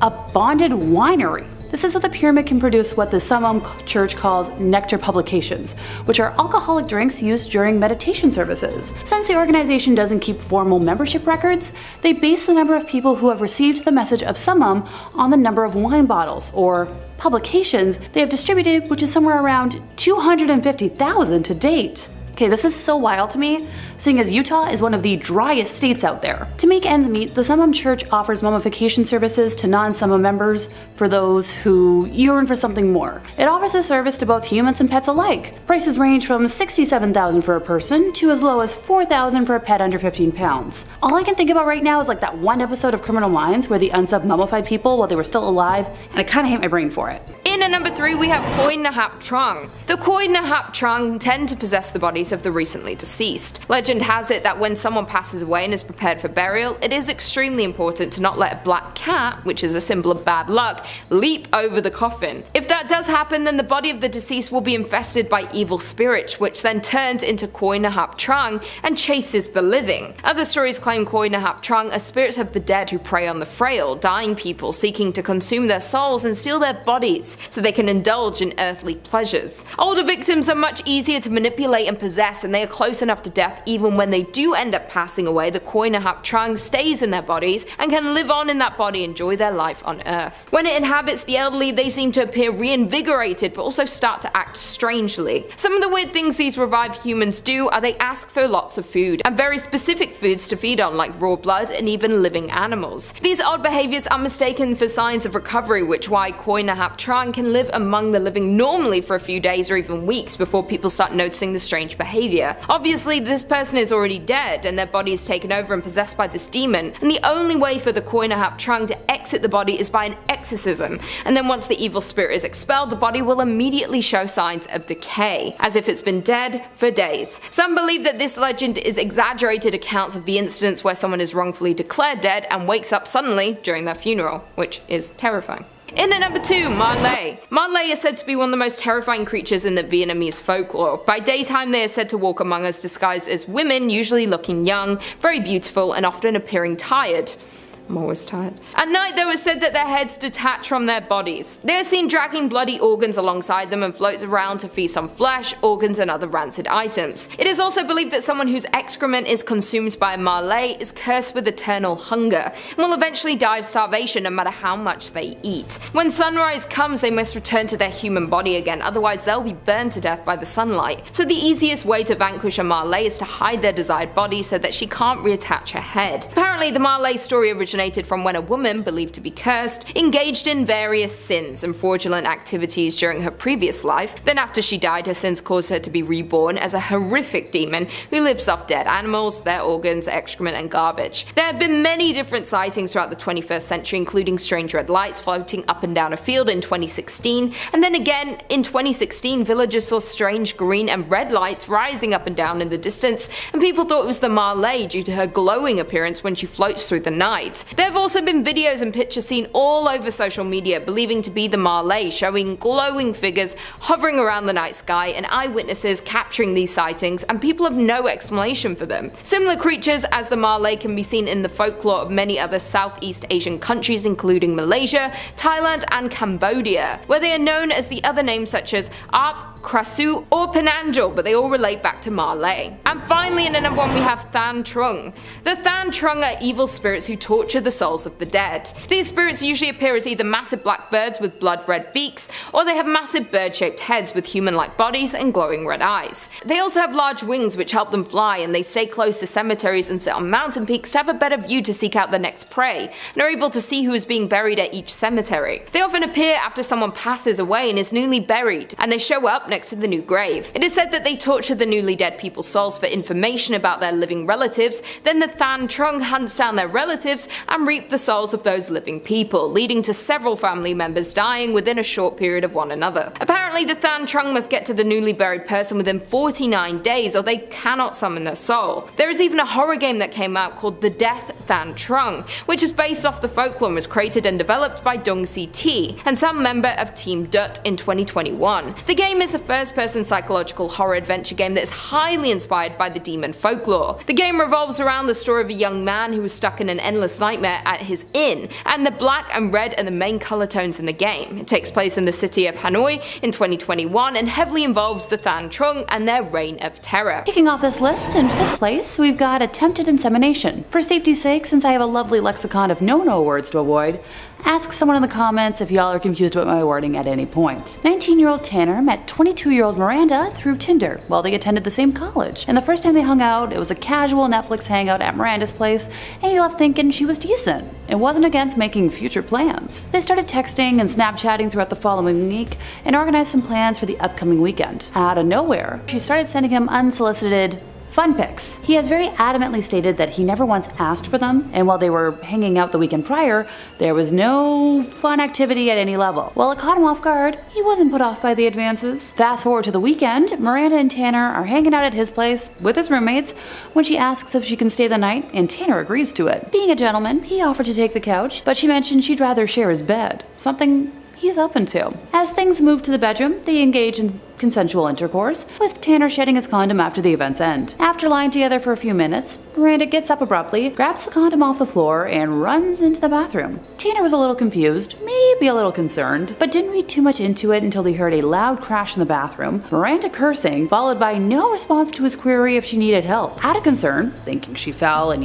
cracked her head open or something, he approached the washroom, witnessing Miranda standing in his shower with one leg propped up, trying to shove the condom up her, hoo-ha after she had flipped it inside out. Tanner rightfully panicked and slammed the door, unsure of how to act. Miranda quickly left, and Tanner never heard from her ever again. While this story might not seem as horrific as others to come, it definitely left my mind boggled. In 4th place, we have a multifaceted date. On a random lonely fall day, resident lonely heart Nicholas was swiping and matched up with a lovely looking lady named Holly and sent off a hello to kickstart a conversation. While I might not be much of a dating app expert, that's quite often a long shot way of catching attention, but hey, it worked. Holly immediately offered to meet up, and Nicholas jumped at the offer, with the duo deciding to meet at a nearby frozen yogurt spot. When he arrived, Holly was already deep in a bowl of dessert, so he purchased his own serving and joined her, with the duo exchanging the usual small talk to break the ice. Eventually, the topic of school came up, and at the time, Nicholas was a junior in college, so he told Holly about what he was studying and that he wasn't entirely sure what he wanted to do after he graduated. She laughed in response, saying she knew exactly what he meant. Who doesn't? Holly explained that throughout her time in high school, she regularly wore men's clothing,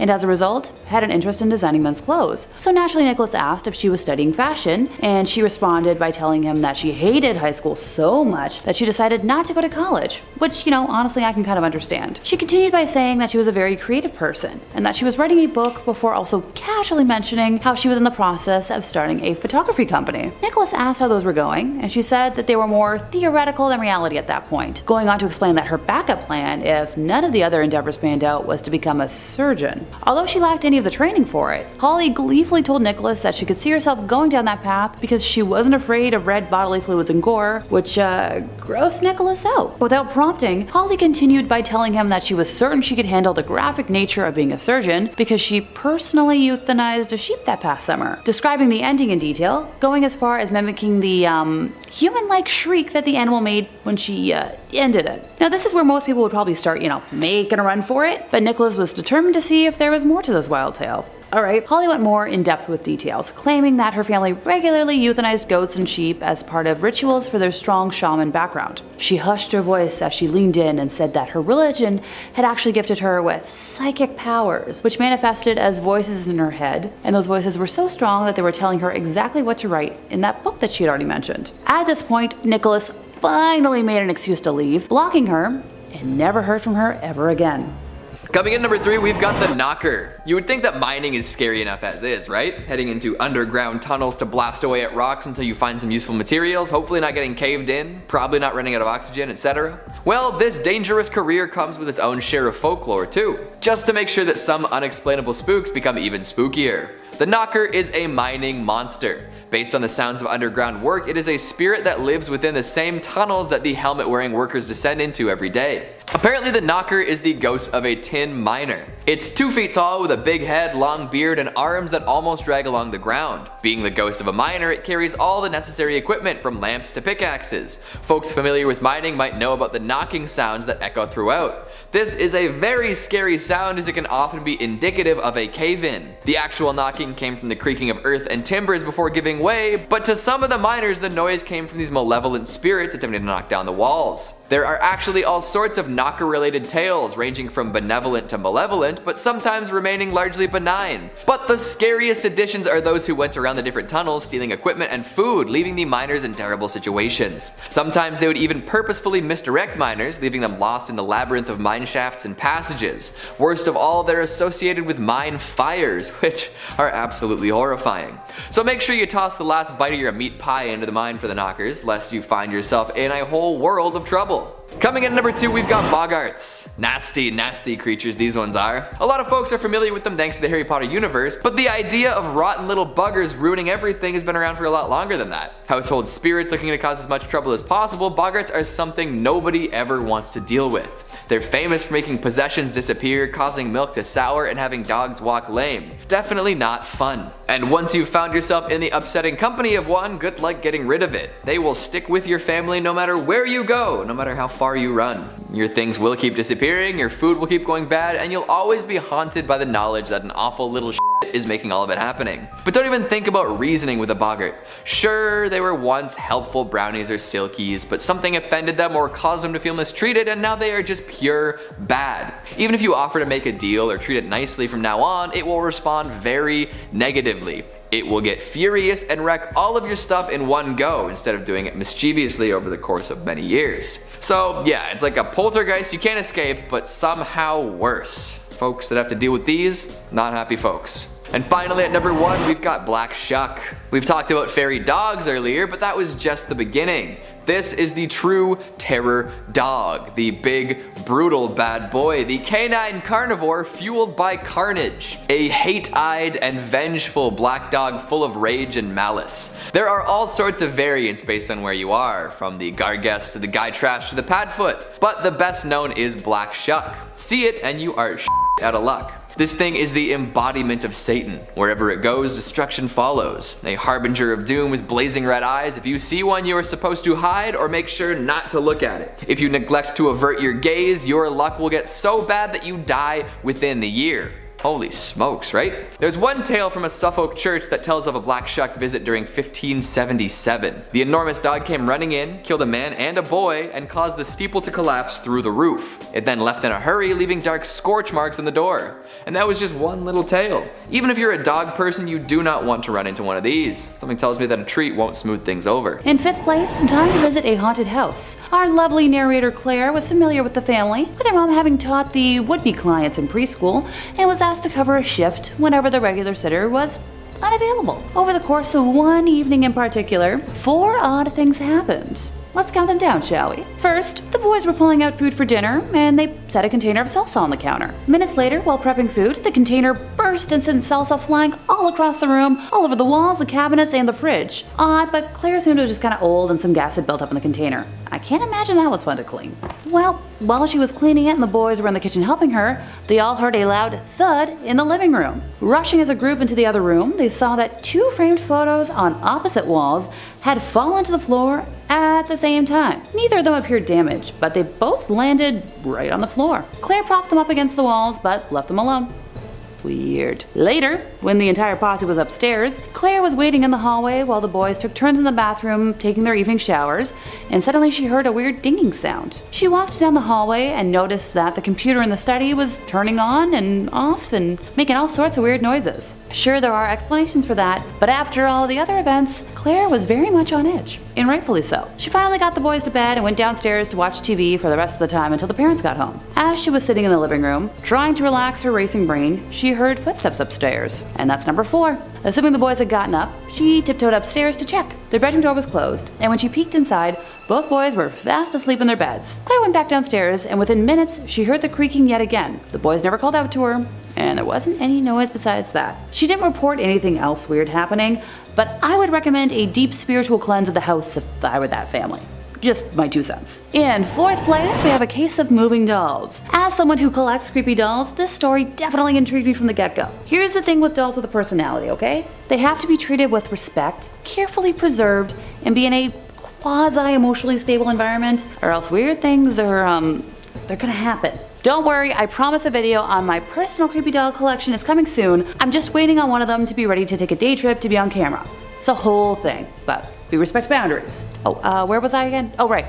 Poor Ashley. She arrived at the Lanford house one night, ready for what she thought was a typical babysitting evening. Upon encountering Sarah, mother of Kelly, she realized that poor Kelly was indexed within an inch of her life. Sarah had prepared a thoroughly detailed binder of everything Ashley would ever need to know about Kelly, and more. From a tab explicitly spelling out Kelly's allergies, to her every phobia, each show she was allowed to watch on TV and when they'd be on, and more. It took a while for Ashley to scoot Sarah out the door, but when she did, Ashley breathed a sigh of relief, wondering if the night was going to be an easy evening, or what the heck had she gotten herself into. Going through the binder herself, she observed that it was indeed supper time, in accordance with the minute-accurate schedule, and began following the precise instructions, prepping the water pot to boil. I would never be able to follow a minute schedule. No, thank you. While she waited for the water to, do its thing, Kelly offered to introduce her to the dolls that were in the living room, and Ashley happily accepted, hoping to figure out if the ward was genuinely neurotic or just a poor victim of extreme helicopter parenting. Kelly introduced Ashley to each doll in great detail,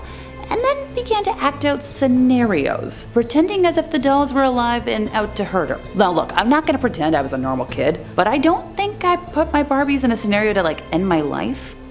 I'm thinking, yeah, I don't think so. Poor Ashley ran for the binder, flipping through the phobia and usual behavior sections in an attempt to see if there was a way to placate the situation, when suddenly, Kelly stopped, as if nothing had happened. Ashley tried prompting her, seeing what had taken over, but nothing. By this point, the pot in the kitchen had finally reached a boil, and Ashley turned her attention to making dinner, hoping that sticking to the schedule would avoid any further weird behavior. After supper was over, and Kelly was watching one of the pre-approved shows on the list, Ashley noticed that some of the dolls that were previously in the display case had disappeared, and she couldn't find them anywhere in the house. Kelly hadn't left the first floor of the home while Ashley was making dinner, so she couldn't have just run off with them. She tried to shrug it off, but the weird thoughts continued to plague her mind, and rightfully so. It wasn't until later, when the duo was upstairs, that Ashley found one of the dolls hanging upside down from a painting that was way too tall for Kelly to reach in any way, and parts of another throughout Kelly's room while trying to put her to sleep. Ashley was thoroughly terrified at this point, and yeah, ditto, and when Sarah arrived home, bolted from the house as quickly as she could. The next morning, she woke up at home in her own bed with the last of the missing dolls next to her. She mailed it back with no return address and refused to ever enter the Lanford home ever again. Coming in at 3, Titans. Hailing from Greek mythology, the Titans were the pre-Olympian gods. According to the Theogony of Hesiod, they were the 12 children of the primordial parents Uranus and his mother Gaia, with 6 male Titans, Oceanus, Cous, Creus, Hyperion, Lapetus, and Cronus, and 6 female Titans called the Titanites. Cronus mated with his sister Rhea, and together they became the first generation of Olympians. Zeus and his 5 siblings, Hestia, Demeter, Hera, Hades, and Poseidon. Descendants of the Titans are also called Titans. The Titans were also former gods, the generation of gods preceding the Olympians. They were ultimately overthrown as part of the Greek succession myth, which told how Cronus seized power from his father Uranus and ruled the cosmos with the Titans as his subordinates. Now Cronus and the Titans were in turn defeated and replaced as the ruling pantheon of gods by Zeus and the Olympians in a tenure referred to as the Titanomachy. As a result of the war, Cronus and the vanquished Titans were banished from the upper world, being held imprisoned under guard in Tartarus, although according to history some of these Titans were allowed to remain free. Coming in at 2, Fatchin. Hailing from Scottish folklore, the Fatchan or Fatchin is a monster or giant described by John Francis Campbell in popular tales of the West Highlands, as having a single eye in the middle of its face, a single hand protruding from its chest instead of arms, and a single leg emerging from its central axis. Not only that, but it has a single tuft of hair on the top of its head, which Campbell says, I quote, "It were easier to take a mountain from the root than to bend that tuft." Quite the tuft indeed. However, Campbell isn't the only writer to reference the giant. Douglas Hyde did so too in his collection of Irish folklore called Beside the Fires. I quote, "He held a very thick iron flay club in a skinny hand and 20 chains out of it, and 50 apples on each chain of them, and a great venomous spell on each great apple of them, and a girdle of the skins of deer and roebuck around the thing that was his body, and one eye in the forehead of his black-faced countenance, and one bare, hard, very hairy hand coming out of his chest, and one veiny, thick-soled leg supporting him, and a close, firm, dark blue mantle of twisted, hard, thick feathers protecting his body. And surely he was more like unto devil than to man." Now, though hailing from different countries, both descriptions seem to represent branches of a common Gaelic tradition. Finally, coming in at number 1, Caicus. Hailing from Roman mythology, Caicus, meaning bad, was a fire-breathing giant and the son of Vulcan. He was ultimately killed by Hercules after terrorizing the Aventine Hill before the founding of Rome. However, let's go back. Caicus lived in a cave in Italy on the future site of Rome. To survive, he feasted on the flesh of humans and would nail the heads of victims to the doors of his cave. Now, like I said, he would later be defeated by Hercules, and according to Evander, Hercules stopped to pasture the cattle he had stolen from Geryon near Caicus' lair. As Hercules slept, the giant took a liking to the cattle and stole 8 of them, 4 bulls and 4 cows, dragging them by their tails so as to leave a trail in the wrong direction. When Hercules awoke, the remaining cattle made suggestive noises towards the cave, so Hercules, now angry, stormed towards the cave, and a terrified Caicus blocked the entrance with a vast, immovable boulder, so Hercules quite literally tore off the top of the mountain to reach him. Caicus responded with spewing fire and smoke, while Hercules attacked with tree branches and rocks the size of millstones.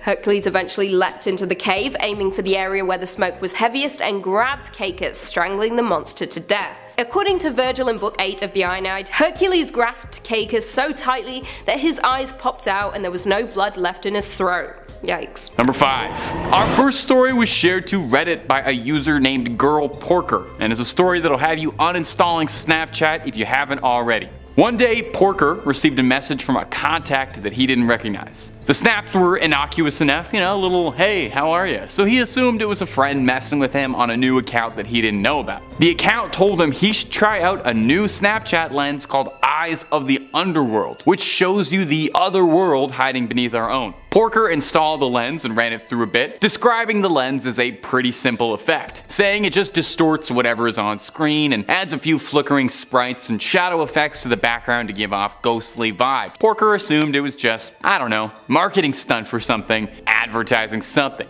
But Porker said that a few days after, however, he'd noticed that he was sleeping a lot worse than he ever had in his life, complaining that he was having these violent, turbulent dreams where he was being pursued by shadowy figures that dragged themselves across the floor. This recurring dream happened to him 3 or 4 times. He said the dreams were stressing him, but what was really scaring him was how when he woke up, he would notice he had scratches and bruises that he couldn't explain appearing all over him. Porker said he was definitely getting scared and even considered looking into finding an exorcist just in case what he was dealing with was a true supernatural threat, which, understandable. I think if I woke up with scratches all over me, I'd assume demons were involved, or my cats. Porker smudged his house with sage and attempted to clean his house, but said that this only made things worse. And he started to hear growling late at night and experiencing intense bouts of cold sweats. And in extreme action, Porker destroyed his phone. He filled it to bursting with orange juice to fry the components and hucked it into a river to free himself.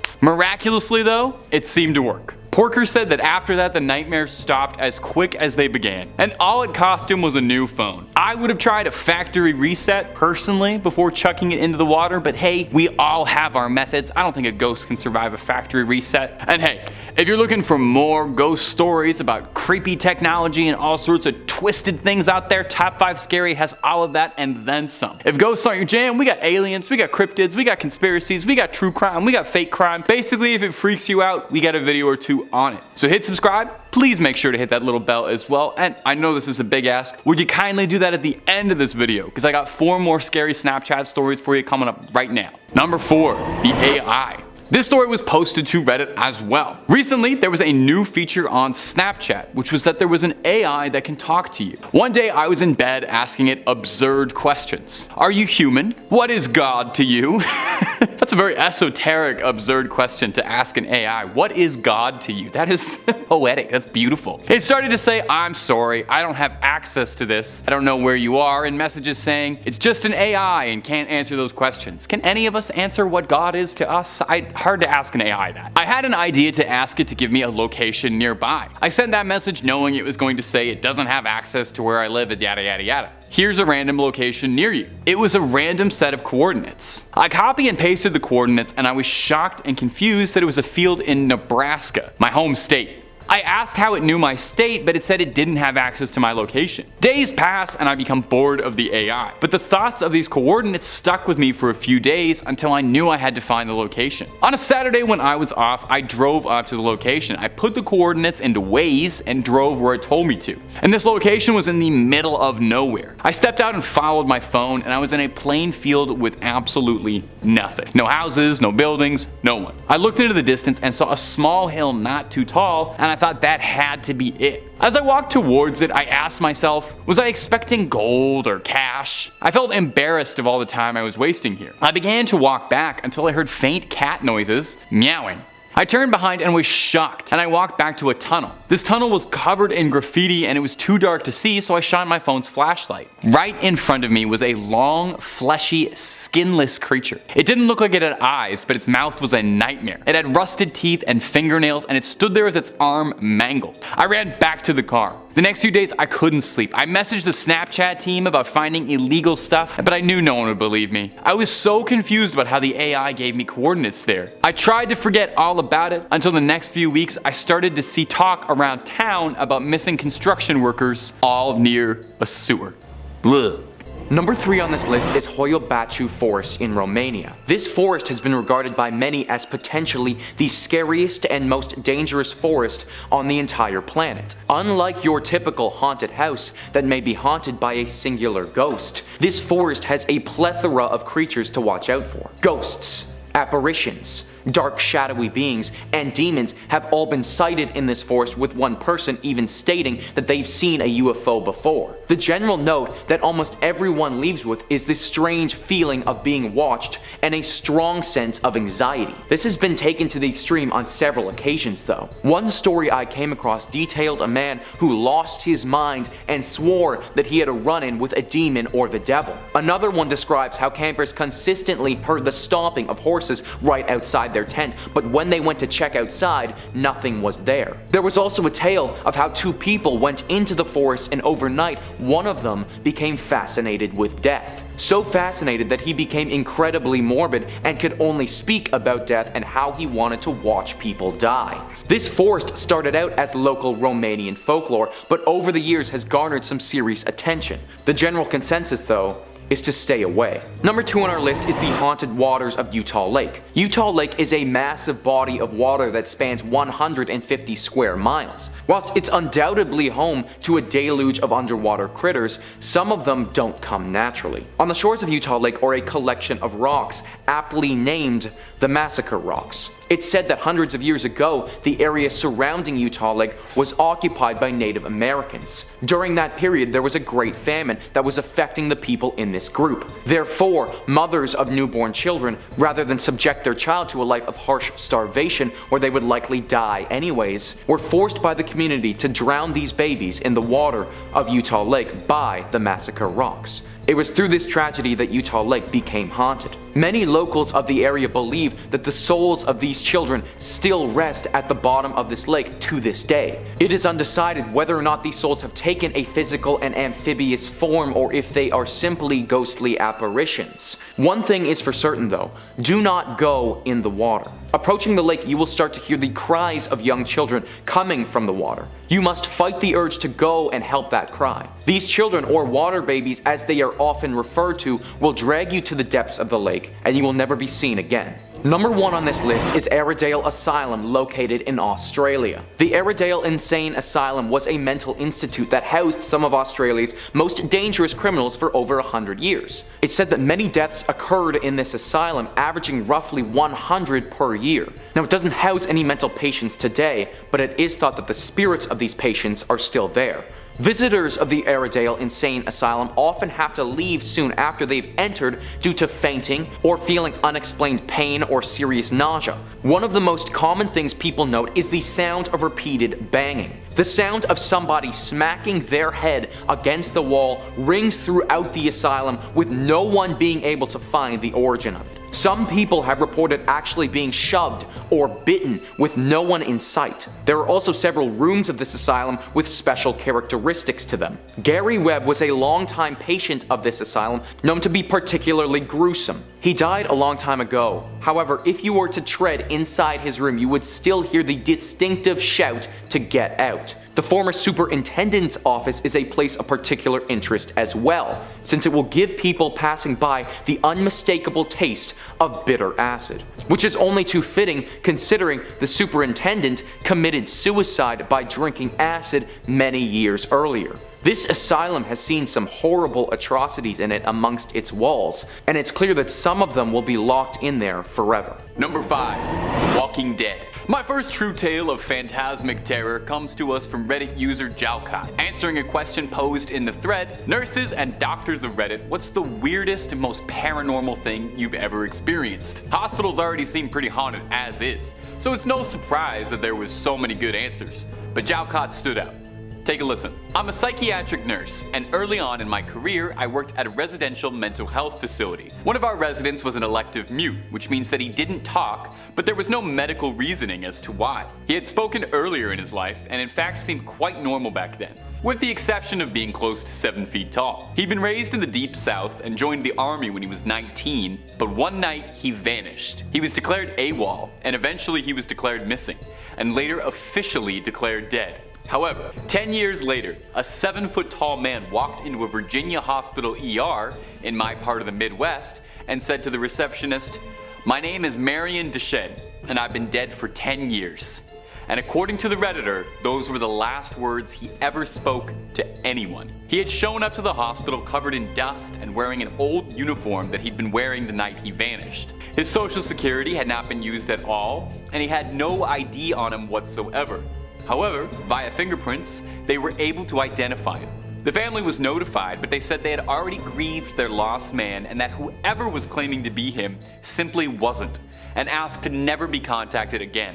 The nurse went on to add that Marion would pace all day, every day, moving his mouth in a way that looked like he was muttering to himself, but nothing came out when he moved his lips. He had an unnerving habit of throwing his head back with his mouth wide open as if he was laughing hysterically, but not so much as a breath could ever be heard. The nurse said she tried talking to him almost daily, and he would appear to listen, but only react by periodically throwing his head back in that laughter-mimicking way of his. Various medications and treatment plans were pursued, but nothing ever affected him. Therapy was tried as well, but all that would happen was Marion would just grin and start pacing again. She goes on to say that on her last day, she saw Marion pacing in the parking lot, throwing back his head to laugh. She closes by saying all those years she'd wondered, was he a ghost? And all those years later, she still doesn't know. Click through and listen to as many top 5 scary videos as your ears can handle. Moving on. Number 4, the things that go bunk in the night. Now you would never ever believe this, but our next story comes from Reddit as well. A similar thread, a similar question. What's the most paranormal thing you've ever experienced? Lots of good ones to pick from, but this one from Mad Rampager really stood out for me. I used to be in the military. The training camp bunk that we lived in was said to be haunted. Occasionally, our stuff would go missing and reappear in weird places, like under our bed or inside a bag that we'd zipped up and stuff. No big deal, right? Weird things happen, and I mean human error and all that. Well, then came the instance that freaked everybody out. It was night after lights out, and my friend was on his phone texting his girlfriend. Most of us had been drifting off to sleep and we were lying on our beds when suddenly my friend heard the shuffling of feet from the corridor. So, thinking that it was our sergeant, he quickly hid his phone under his pillow, rolled over on his side, and tried to get to sleep. What happened next still chills me to the bone to this day. While he pretended to sleep, he heard someone right behind him at the other end of the bed saying, "Don't worry, you can continue to pretend to sleep." I could have dismissed this as a figment of his imagination, except me and 5 other people around him heard it. Creepier still, there was no one there. And weirdly, it sounded like the voice of a young girl that had said it.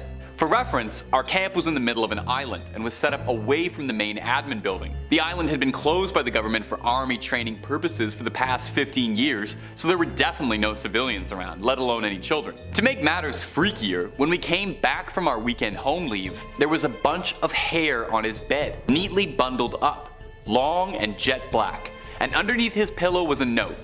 Remember me? Now, as I said, we're in the middle of a forest, in the middle of an island, and at that point in time, there were no female recruits whatsoever on the island.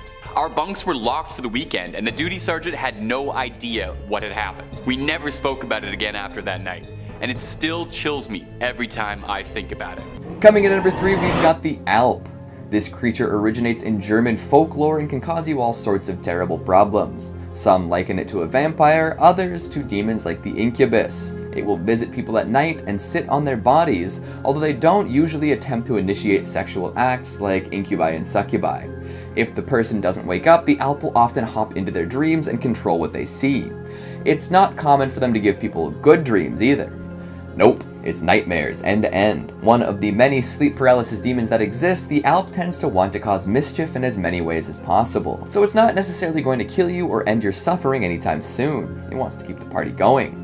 Dream visits and nightmare manipulation are only part of what makes an Alp scary and annoying. It drinks blood from people's nipples and plays all sorts of heinous pranks, from spoiling milk to rediapering babies to tying up horses' tails into knots. These little gremlins are indeed the worst, and they can shapeshift too, so don't expect to just see a little goblin hopping around. It might be a little trickier than that. Don't count on reading Nilbog backwards to save your butt either. What a bag of fun they are. Coming in at number 2, we've got the Jormungand. This giant snake lives in the ocean surrounding Midgard. It is so large that it encompasses the entire world and then eats its own tail. As I previously mentioned, it's the sibling of Fenrir, which is kind of odd considering that one is a wolf and one is a snake, but hey, Loki definitely got around. Jormungand is famous for its rivalry with Thor. The two would engage in many legendary battles over the years. One of said tales has Thor fishing in the sea for the serpent. He snags it and starts pulling. As it gets closer to the surface, the giant Mir becomes terrified. He sees Jormungand dribbling blood and poison and decides to cut the line, sending the snake back down into the depths. Thor was not happy about this development. Later on, of course, the two meet during Ragnarok. One telltale sign that Ragnarok is coming is the violent unrest of the seas. This happens because our slippery pal here has released his tail from his mouth and begins to flop onto land. Once this happens, it will spit poison to fill half the earth. The snake and the god do battle, with Thor emerging victorious but then succumbing to poison. Lose-lose, fellas, that's not how we wanted this to go. Another fun fact about this gigantic serpent is that continental Germans used to attribute earthquakes to its movements, which is especially terrifying in context. Imagine you're a German peasant and an earthquake rolls through. Your house, rubble, your wife pancaked, your crops shaken, not stirred. And what explanation do you have? Oh, a snake bigger than anything you could ever imagine. Cool. Good. Glad to know that there's something just slithering around beneath us and could surface at any moment. Definitely not living the rest of my peasant life in crippling fear. And at number 1, we've got Balor. When your people have an eternal, mythological, supernaturally powerful enemy, life can be rough.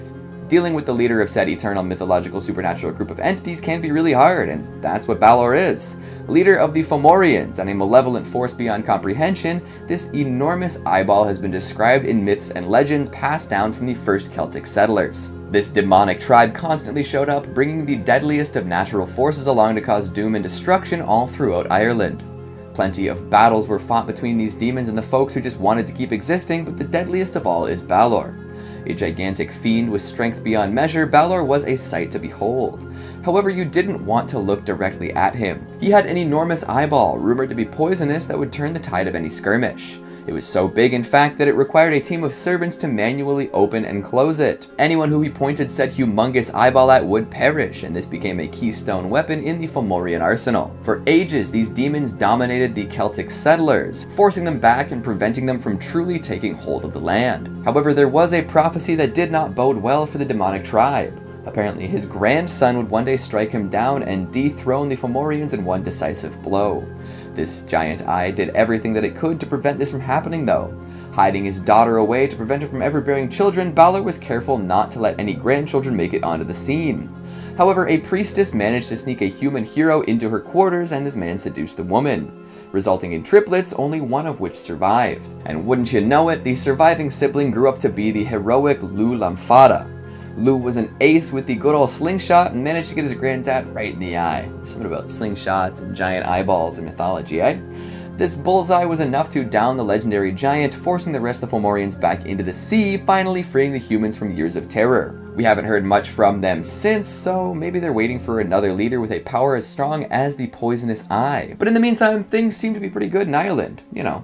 For now. Number 5 on this list is Unresolved Mysteries. Unresolved Mysteries is a subreddit that is exactly what you'd expect based on the name, a bunch of creepy and scary mysteries that have never been fully resolved. Now, I've always inherently understood that law enforcement isn't perfect and that things fly under the radar that we don't know about and might not ever find out. Criminals get free and crimes remain unsolved for years, and that's just something that we sort of need to accept. However, looking at this subreddit just makes you understand how many crimes actually go unsolved, and the number, it's truly unsettling. So many of these posts are of people being murdered, disappearing, things being stolen, criminals breaking out of jail, all of these unlawful actions that have just never been solved. Like, I guess I'm okay with a few crimes not getting solved, but this is actually crazy, guys. Now, granted, there are some things on here that are just kind of cool mysteries, like artifacts that have gone missing and stuff of that nature. But most of the posts here are super dark and really make you question the law enforcement that we have in place right now. Just scrolling down through this subreddit, here are some of the topics that I'm talking about. We have assassination, then we have skeletal remains getting found, then we have a Jane Doe being found, and then it's a disappearance, then it's 6 unresolved murders. Like, this is some seriously dark stuff, guys. Honestly, I'm not praying before I read this subreddit, I'm just praying in general that law enforcement can start solving some of these things. Number 4 on this list is 2-sentence horror. 2-sentence horror is a subreddit for those of us with particularly short attention spans. Considering I fall into that audience, this subreddit really spoke to me. The rule here is pretty simple: give a horror story in 2 sentences. Sounds impossible, right? Well, you'd be surprised how scary some things can be in just 2 sentences. Let's read off a couple. List Dexit12345 writes, "For 3 weeks I was trapped in that cave, forced to eat my friend in order to survive and see the sun just one more time. As I looked at the sky, there was a searing pain and then a darkness I would never escape from." Shouts from both sides says, "I heard a loud crunch as the dentist was performing my clean. He started screaming at whatever had hatched in my mouth, lashed out at him." Puzzleheaded by 9973 says, "You said I want a lifetime supply of chocolate. This is only 1 chocolate bar." I said to the person running the contest, "I meant your lifetime," he said, pulling a gun out of his jacket. So yeah, that's the type of stuff that we're dealing with on this subreddit. Out of all the ones on this list, I find this one to be the least scary and kind of the most entertaining. If I had to recommend you check out any of them, then this would probably be my subreddit of choice. Coming in at number 3, we have Chenoo. Chenoo bears some similarities to the Wendigo. It comes from the Wabanti tribes of the northeast of the US. The thing that many people find terrifying about the Chenoo is that it was once human. A Chenoo is created when a human being commits cannibalism, or if they refuse to help feed someone who is starving.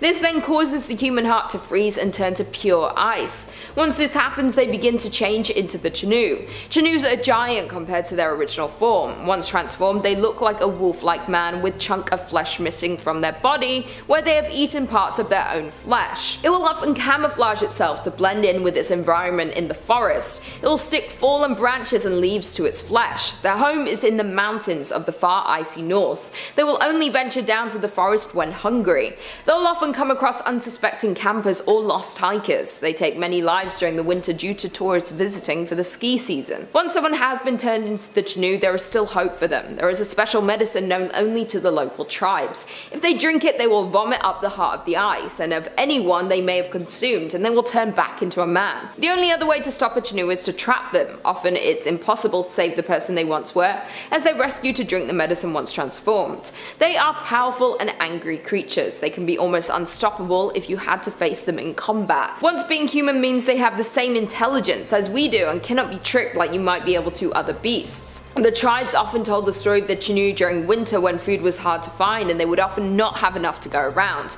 It was to deter them from turning to cannibalism to survive.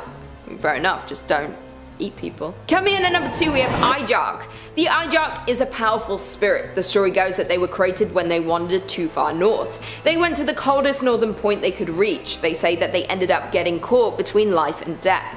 While they were trapped within this void, they became a shapeshifter. Having crossed the veil of the living, they were able to bend it to their will. The only thing that the shapeshifter cannot change is their blood-red eyes. This is the only indicator that the person is an imposter who has changed into their current form. Its true form looks like any usual person until you see its face. Its eyes and mouth are sideways. It's said that if you were to look at it directly, it will disappear, but people have seen it from the corner of their eyes and have been able to create a description from this. It is said that they target unsuspecting travelers. They will disorient them so that even if their destination was in sight, they would become lost and led far away from the path they were on. It is said they would often create and live in colonies together and will confuse those who track them down to stop anyone from entering their territory. Sometimes, however, when they choose, the living does enter their realm. They will drag the living to the realm of the undead. Many people will have had an experience with these beings and never knew it. They leave you stranded with memory loss. You will suddenly feel lost, unable to remember where you were heading in the first place. Do you think you have met one before? I probably have. I've been around. And finally, in at number 1 we have Yeti. The Yeti, or abominable snowman, is probably the first thing that you will think of when it comes to frozen creatures. Mentioned a lot in popular culture, the Yeti had quite a name for itself. Although many say that it doesn't exist, there have been many times when it's caught on camera. The creature is tall, is an ape-like being. It comes from the Himalayas in Nepal. It's covered in soft white hair, like fresh snow, as to blend in with its environment. It is known to attack if humans come across its habitat or even wanders to local towns. The old tribes of the area used to worship the Yeti as a spirit of nature protecting the mountains. The creature is terrifying to encounter with large teeth and claws. While stood up, it towers over all the animals and humans.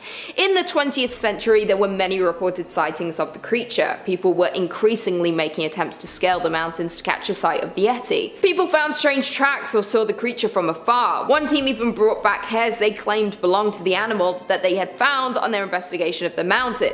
In the 1950s, the United States thought that finding the Yeti was so likely that they created a permit that you could obtain if you followed the rules it had in place. The first was that you were not allowed to look for the Yeti unless you had a permit, and the government knew when your expedition would take place. The second rule was that you were not allowed to harm the creature unless in self-defense. The third was that the Nepalese government had to approve any news reporting on the animal's discovery. Many people today still go looking for the creature, since hundreds of people go missing in the mountains each year. It's not something I would recommend any of you do. I mean, they could just be going missing because it's cold, you know? Bit of a chill. Coming in at number 5, Bug-Eyed. We love a good pun from time to time, but this one might just stick with me for the rest of my life. As a person who's worked at swimming pools and summer camps, I've seen all sorts of different stuff get into people's eyes, from sticks, rocks, chlorinated water, bird droppings, and of course, bugs. Hell, I had a gnat fly into my eye while I was biking just last week. But these are all things that can be removed relatively easily if you're careful. They're not trying to make a home in your ocular orb. This story from Reddit user Oscar Divine makes me want to scream, and you're about to find out why. It goes like this. I've told this story before. I'm an eye doctor and I had a patient come to me with an infected eyelid 2 other eye doctors tried to treat and failed. They were dumping all sorts of medicine into it and it wasn't getting any better. At this point it was swollen and painful for weeks with no improvement despite being on tons of meds. Apparently neither of them thought to flip the lid upside down, you know, the gross trick that some kids do with their upper eyelids. It was a painful maneuver for her very swollen eyelid, which might explain it. Anyhow, there appeared to be what looked like a visible abscess inside the tissue with thick, gooey material. I thought I'd give it a nudge and I saw it move. This wasn't an abscess, it was something else. I managed to remove it quite easily in one whole piece. It was a fly larva. The patient told me that she had a bug hit her in the eye a few days before she got this infection. I removed the larva and within 2 days the wound closed and she was 100% recovered on basic antibiotic eye drops. Yes, I do have the photos for this case for those interested. I mean, I for one am not interested. Walking around with a larva in your eyelid for weeks and not bothering to figure out what it actually was? What if it was like wriggling around in there? What if it decided to start crawling around and looking for food? This is the kind of body horror I would expect in a movie, not real life. Although, what is real life if not horror? Let's keep moving. Coming in at number 4, we've got some unwelcome tenants. This is a personal fear of mine played out right before someone's very eyes. The idea of a silent, sneaky, and altogether uninvited individual deciding that the nooks and crannies of my home are free real estate just drives me nuts. And the worst bit is you're living in blissful ignorance of this until something finally sticks out and other patterns reveal themselves. Those bumps in the night? That wasn't the house settling or whatever other explanation your grandmother might have given you. That was a squatter moving around in the dark. All that food seemingly going missing. It sure wasn't partially forgotten midnight snacks or your friends being greedy, if you know what I'm saying. Those times the motion sensing lights went off in the middle of the night.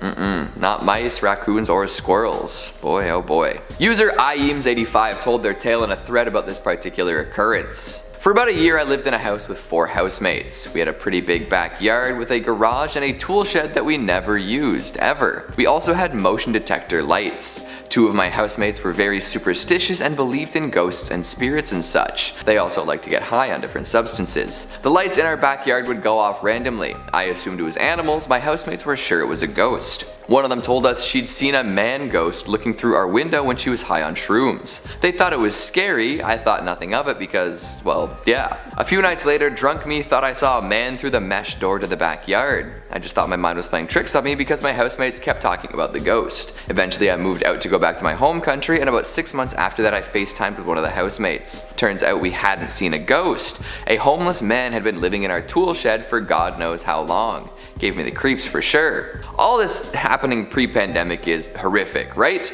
But imagine it happening now. You're always home, and they have smaller windows to get out of their hiding spot. What if somebody died while in your home because they couldn't get enough food or couldn't get outside and you didn't even know until you smelled something funny? That's not an experience I ever want to have. In third place, we have the case of purple scrubs. Former EMT David O'Keefe worked mainly in transfers, and this particular client was always his last one of the day, having to return home late at night in the dark. She was an older woman who visited the hospital he was based out of for regular dialysis treatment. One specific day, she was being moved, and David was sitting in the back of the transport vehicle with her. She looked out into the weather, so he asked what was wrong out of concern, and she said a man in purple had been visiting her. He asked if the man was, like a relative or a technician, but she shook her head. She said the man would sit next to her during dialysis appointments and stroke her hair. Thinking this was strange, right after he dropped her off at the hospital, David asked the hospital techs about, such a person, but no one had seen or remembered anyone wearing purple. Visitors also weren't really a thing at this part of the hospital, so he assumed the patient was just imagining it. While he was waiting to bring her back home, he saw the man in purple scrubs waiting outside that woman's room, watching her door. As David went to approach him, a bunch of tech personnel urgently ran past them into the woman's room, and David lost sight of the man. It turned out the woman in the room had suffered a heart attack and was sadly unable to be revived. Oh, and just a tiny creepy footnote, none of the staff in that hospital wore purple scrubs. In second place, we have a mystery mimic. Yeah, I'm fond of alliteration. How can you tell? This spooky story comes to us courtesy of former late night transportation worker Betty. She worked the position for a few years, but after this incident, did everything possible to never work a nighttime shift ever again. The transport home base was in the basement of the hospital, where all laundry was done and all supplies were sorted and housed. On this particular night, Betty was the only one in the basement when she heard whistling at the end of the hallway by the elevator and poked her head around the corner expecting to see her only coworker on duty that night, but there was absolutely no one there. And so, she shrugged it off. That night in particular was slower in pace, so she opted to take a snack break and veg in the break room for a bit, when she heard a loud bang out of nowhere. Betty walked into the hallway and a bed was rolling down the hall, bumping into the sides of the walls. Now at this point, she assumed that her coworker was playing a prank on her, and she directly radioed him to chew him out, but he swore he was upstairs. Honestly, I'd be assuming the same. I've had a similar situation in a haunted house I used to work in at an old theater, but Betty was smart about it and determined to catch her coworker in the act. She started walking down the hallway, and as she passed the laundry room, all the machines started up. She poked her head in, expecting to find him, but the room was completely empty. Just a tiny worrisome spooky flag.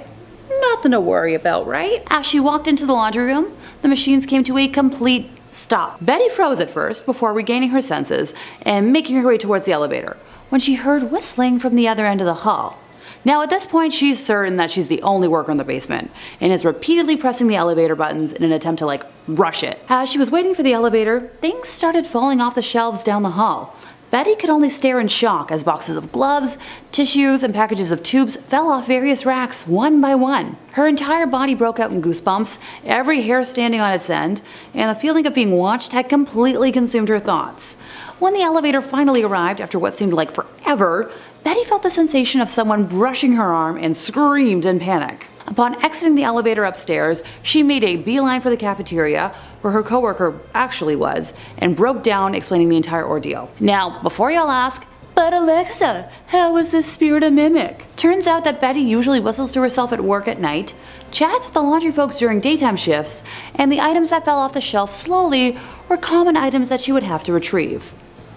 Big note for me on this one. In first place, we have terrified security staff. Security guard Mason claims that while he wants his location to stay anonymous, he used to work overnight security in one of the largest, best, and oldest hospitals in the USA. He and his fellow security officers all have stories about one building in particular, which was built in the late 1800s and was the original psychiatric building for this hospital. Now, being the late 1800s, not much was truly known about psychiatric disorders at that time. On top of that, this hospital was known for its medical research. Sadly, with what we all know about history, when you combine the two, that spells out a lot of nightmares. A couple years before Mason started working security there, this building in particular had been converted partially into offices after the newly built part of the hospital had dedicated a section for the updated psych ward. Mason's rounds for the first night of our tale happened to include, yep, you guessed it, that building. At night, this building was empty, due to most of the staff who worked in those offices leaving by 5 p.m. every day. Apparently some folks like to rush home, which is fair, but they would leave their office doors unlocked,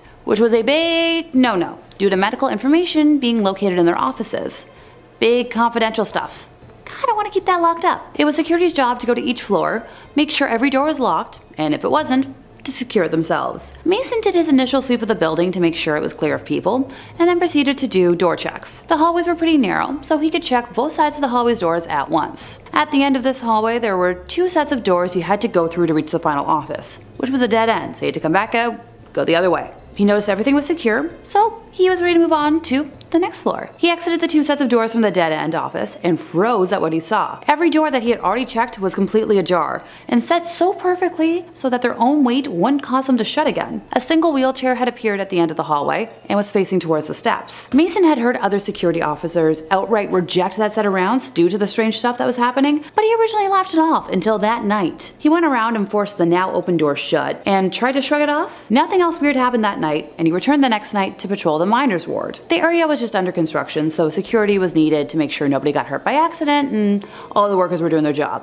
Safety first. When Mason was hanging out in the break room before his shift officially started, other security guards were discussing various reports of seeing a young human with brown hair who would disappear randomly, and Mason dismissed this as just gossip meant to spook off the newbies. An hour into making his rounds, a foreman who had stayed late called security and asked for a security officer to come up because, quote, a youngin' with brown hair had locked himself in a room and he didn't want him to get hurt with all the open wires in there. Mason answered the call, went and unlocked the door for the foreman, and looked in a 20 by 8 room for about 10 minutes, and upon seeing no one, called it in as a false alarm. He attempted to shrug it off until he received a call for backup in the psych ward, and when he arrived he noticed a patient was in a state of panic near the remnants of a shattered chandelier. Now, before he had experienced the abnormal happenings in this building, Mason claims he would have written off his testimony as idiocy. But the patient claimed that something held him in that spot as the chandelier started swinging wildly until it started to fall. When it started to fall, he was let go and allowed to move and scrambled out of the way before it hit him. Now, this was the beginning of the end for Mason,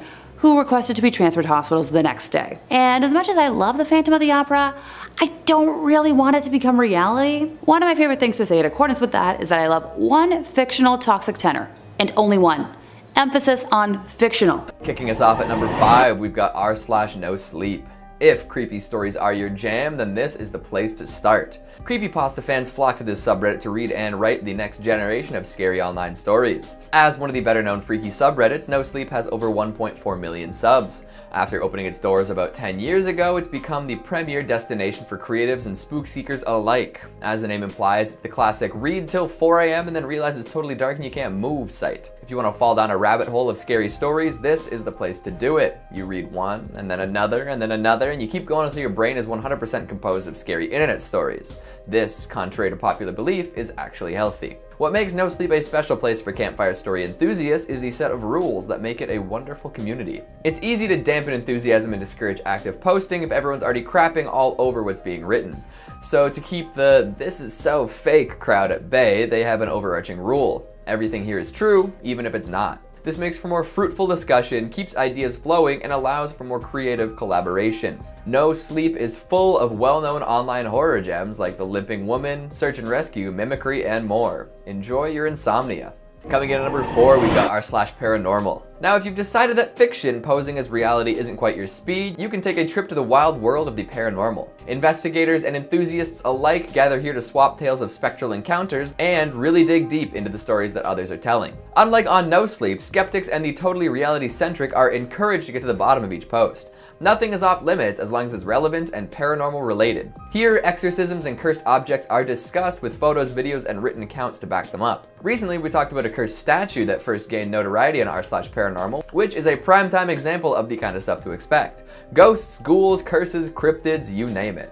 If it doesn't fit into the well-established version of reality that most folks subscribe to, you'll likely find it here. Connections between amateurs and experts are made here too. Folks experiencing their first real scare can come to seek advice on how to deal with it, or potentially on how to resolve any number of freaky happenings. And it's not all problems and solutions though. Some topics brought up in this board are actually unexplainable though, compounding the mystery and creep factor. Videos of objects moving when they really shouldn't, threads of crime scene cleaners experiences, unexplainable security footage, and more await. A very popular, very unnerving category of posts is things kids said. You know, children with knowledge of things that they really can't explain. Past lives, ghost sightings, and more. That's the last thing anyone wants to hear. Portents of doom from innocent youngsters. Hopefully they're not possessed. Number 3, a long-term buddy. I'm using buddy pretty loosely here. This tale comes from Reddit user Madame Mim20, which I'm hoping is a reference to the Sword in the Stone. During her junior year of high school, she went to a party where the host brought out a Ouija board, and she admitted that she was into paranormal stuff, but didn't know the dangers of, one of those boards. Typical questions were asked, but her vision began to darken, even though the lights were on. The last question being the classic, how old will I be when I die? Everyone got traditional numbers except for Mim. The planchette moved to 0, and then 1, then 0, then 1, continuously moving between those two numbers until someone just shook the board and said it was being stupid. At that point she stopped playing since it weirded her out, and I'm sensing 2 red flags so far. But I'll excuse one of them since she didn't know the horrors at the time. Mim claims to have a decent ability to sense the unknown and normally see, beings or ghosts. This one showed up during one of her classes not even a few weeks later. If anyone's getting deja vu, this is reminding me of Patty Donovan as well, don't worry. At first the ghost appeared like a comforting protector, until he wasn't. Weird things in Mim's home would happen, ranging from drawers opening, whispers, shadows, lights in places where they shouldn't be, and books moving on their own. And at night it would be much, much worse. He would just stand in front of her door and the fear would ooze out of him as his form would change. Mim had no doubt that he was downright evil, to which I say, no S-H-I-T Sherlock. She dealt with all of this single-handedly until she moved in with her husband, so I'll give credit where credit is due for enduring that. Things escalated in the now duo's first home together, a small 400 square foot rental. Footsteps, breathing, and unknown whispers became the norm. At the time, her soon-to-be husband was a practicing Wiccan and had blessed most of the home, but forgot about the porch and outer walls, where they would hear scratches on the walls and knocking on the door and windows. Folks had seen her demonic attachment as a shadow and described him as tall and built like a brick house. Also that he felt just outright bad and would always go back into the room Mim was in. Her husband had tried to banish him out and it didn't go well. For context, her husband worked the closing shift at his place of employment and would get home at around 3:30 a.m., which happens to be right in the middle of prime haunting hours. There was a road he would have to take that was very haunted as well, with a history of lots of accidents and right next to a good-sized river. One night he got home looking extremely pale and sweating. Turned out that while driving on that specific road that night, his brakes failed and he couldn't stop. He was going about 100 kilometers an hour, and the wheel began to jerk out of his hands towards the river. He had to use all his strength to keep that car on the road because the wheel was just yanking so hard. To the shock and surprise of no one, the brakes were fine the next day, and ditto for the wheel. This was the final straw, and the duo had a priest bless the entire house and were eventually able to move out of the state and leave whatever it was behind. Number 2, teenage hijinks. This tale comes from a gal named Jenny and also dates back to, well, high school hijinks. She was at her friend's house for a fun summer weekend, and on the Sunday night, they decided to make themselves a Ouija board, taking all the precautions, using a piece of flat plywood, which was laminated with plastic on one side, and using an old glass which could later be discarded. This was the first experience for both of the teens, and they assured each other that they were going to do it properly. No being stupid and pushing the glass around to fool the other. They started off by saying a prayer before asking if there were any spirits present, trying to be specific about only wanting contact with peaceful and good energies and spirits. Here's the thing. You can't guarantee who is going to answer a Ouija board, and evil spirits are gonna lie if they need to deceive you. So while I commend the intent, I'm already sensing a yikes situation. The glass was moving very slowly at first, and they were unsure if it was working or not. The duo asked if there was somebody who wished to talk to them, and the glass moved slowly over to the yes marker. They asked the spirit, if it was male or female, and it indicated that it was female. When asked to spell out its name, the glass first traveled to K, and then to a Y, and then to M, before ending on the center, ergo spelling out Kim. Jenny's friend went white, and it was obvious that he was freaked out. They then asked how she died, and the spirit spelled out car, which further scared Jenny's friend. Next, they asked what kind of car it was that Kim had died in, and it proceeded to spell out Reliant Robin. It was at this point that her friend told Jenny that his auntie was dead, her name was Kim, that she died in a car accident, and she was driving a Reliant Robin. Next, they asked if the spirit had anything to tell them, but it indicated no and then said goodbye. As much as I hate to crush spirits, pun not intended, I doubt that was actually his aunt. Probably just a demonic spirit playing an awful joke, which is something I wouldn't wish on anybody. So next they asked if there was any more spirits that wished to communicate with them. It suddenly got very cold in the room, and the hair was standing up on both teens' necks and legs. This spirit was more powerful, and the glass moved a lot faster. They asked if it was male or female, and it indicated that it was a male. Once again, following a formula, they asked for the spirit's name, and he said he was called Liam. Next, the duo asked for the spirit's age when he passed over, and he went to the 7 and then to the 0, indicating 70. Finally, they once again asked whether he had anything to tell them, and it proceeded to spell out Ollie, which happened to be Jenny's friend's younger brother's name. Her friend then explained that his younger brother Ollie had seen the spirit of an old man standing in the garden some years earlier. They ended their session with another prayer, and while I commend their attempts at making things safe, I hope the spirits that know way too much about them are leaving them alone. Number 1, predicting a death. Heads up, this might be a little triggering for folks, so I promise I won't mind if you hop off now. Heck, the first time I read this story, I got tears in my eyes because it hit close to home for me. Allison was a teen at the time and was at a friend's house for a sleepover when she and her friends decided to play with a Ouija board in the garage. Her friend's mother was at work and her father was in bed, so they had no supervision and decided some debauchery was in order. While playing with the board, they asked if anyone wanted to speak to them and got a yes, so they asked for a name. They got Mom. And when they asked for a message, it said under bridge. No one understood the message at the time. Later, after they had gone to bed, there was a knock at the front door. It was the local sheriff who had come to the house to tell the girl's father that his wife had been in a car accident on her way home from work that night, and her car was found submerged in water under a bridge just a few miles from their home. While I don't believe it was actually the mom communicating over the board, I'm just hoping it wasn't a demon who actually caused harm. But yeah, I don't really have much more to say on this tale, other than I feel like I've had the wind knocked out of me.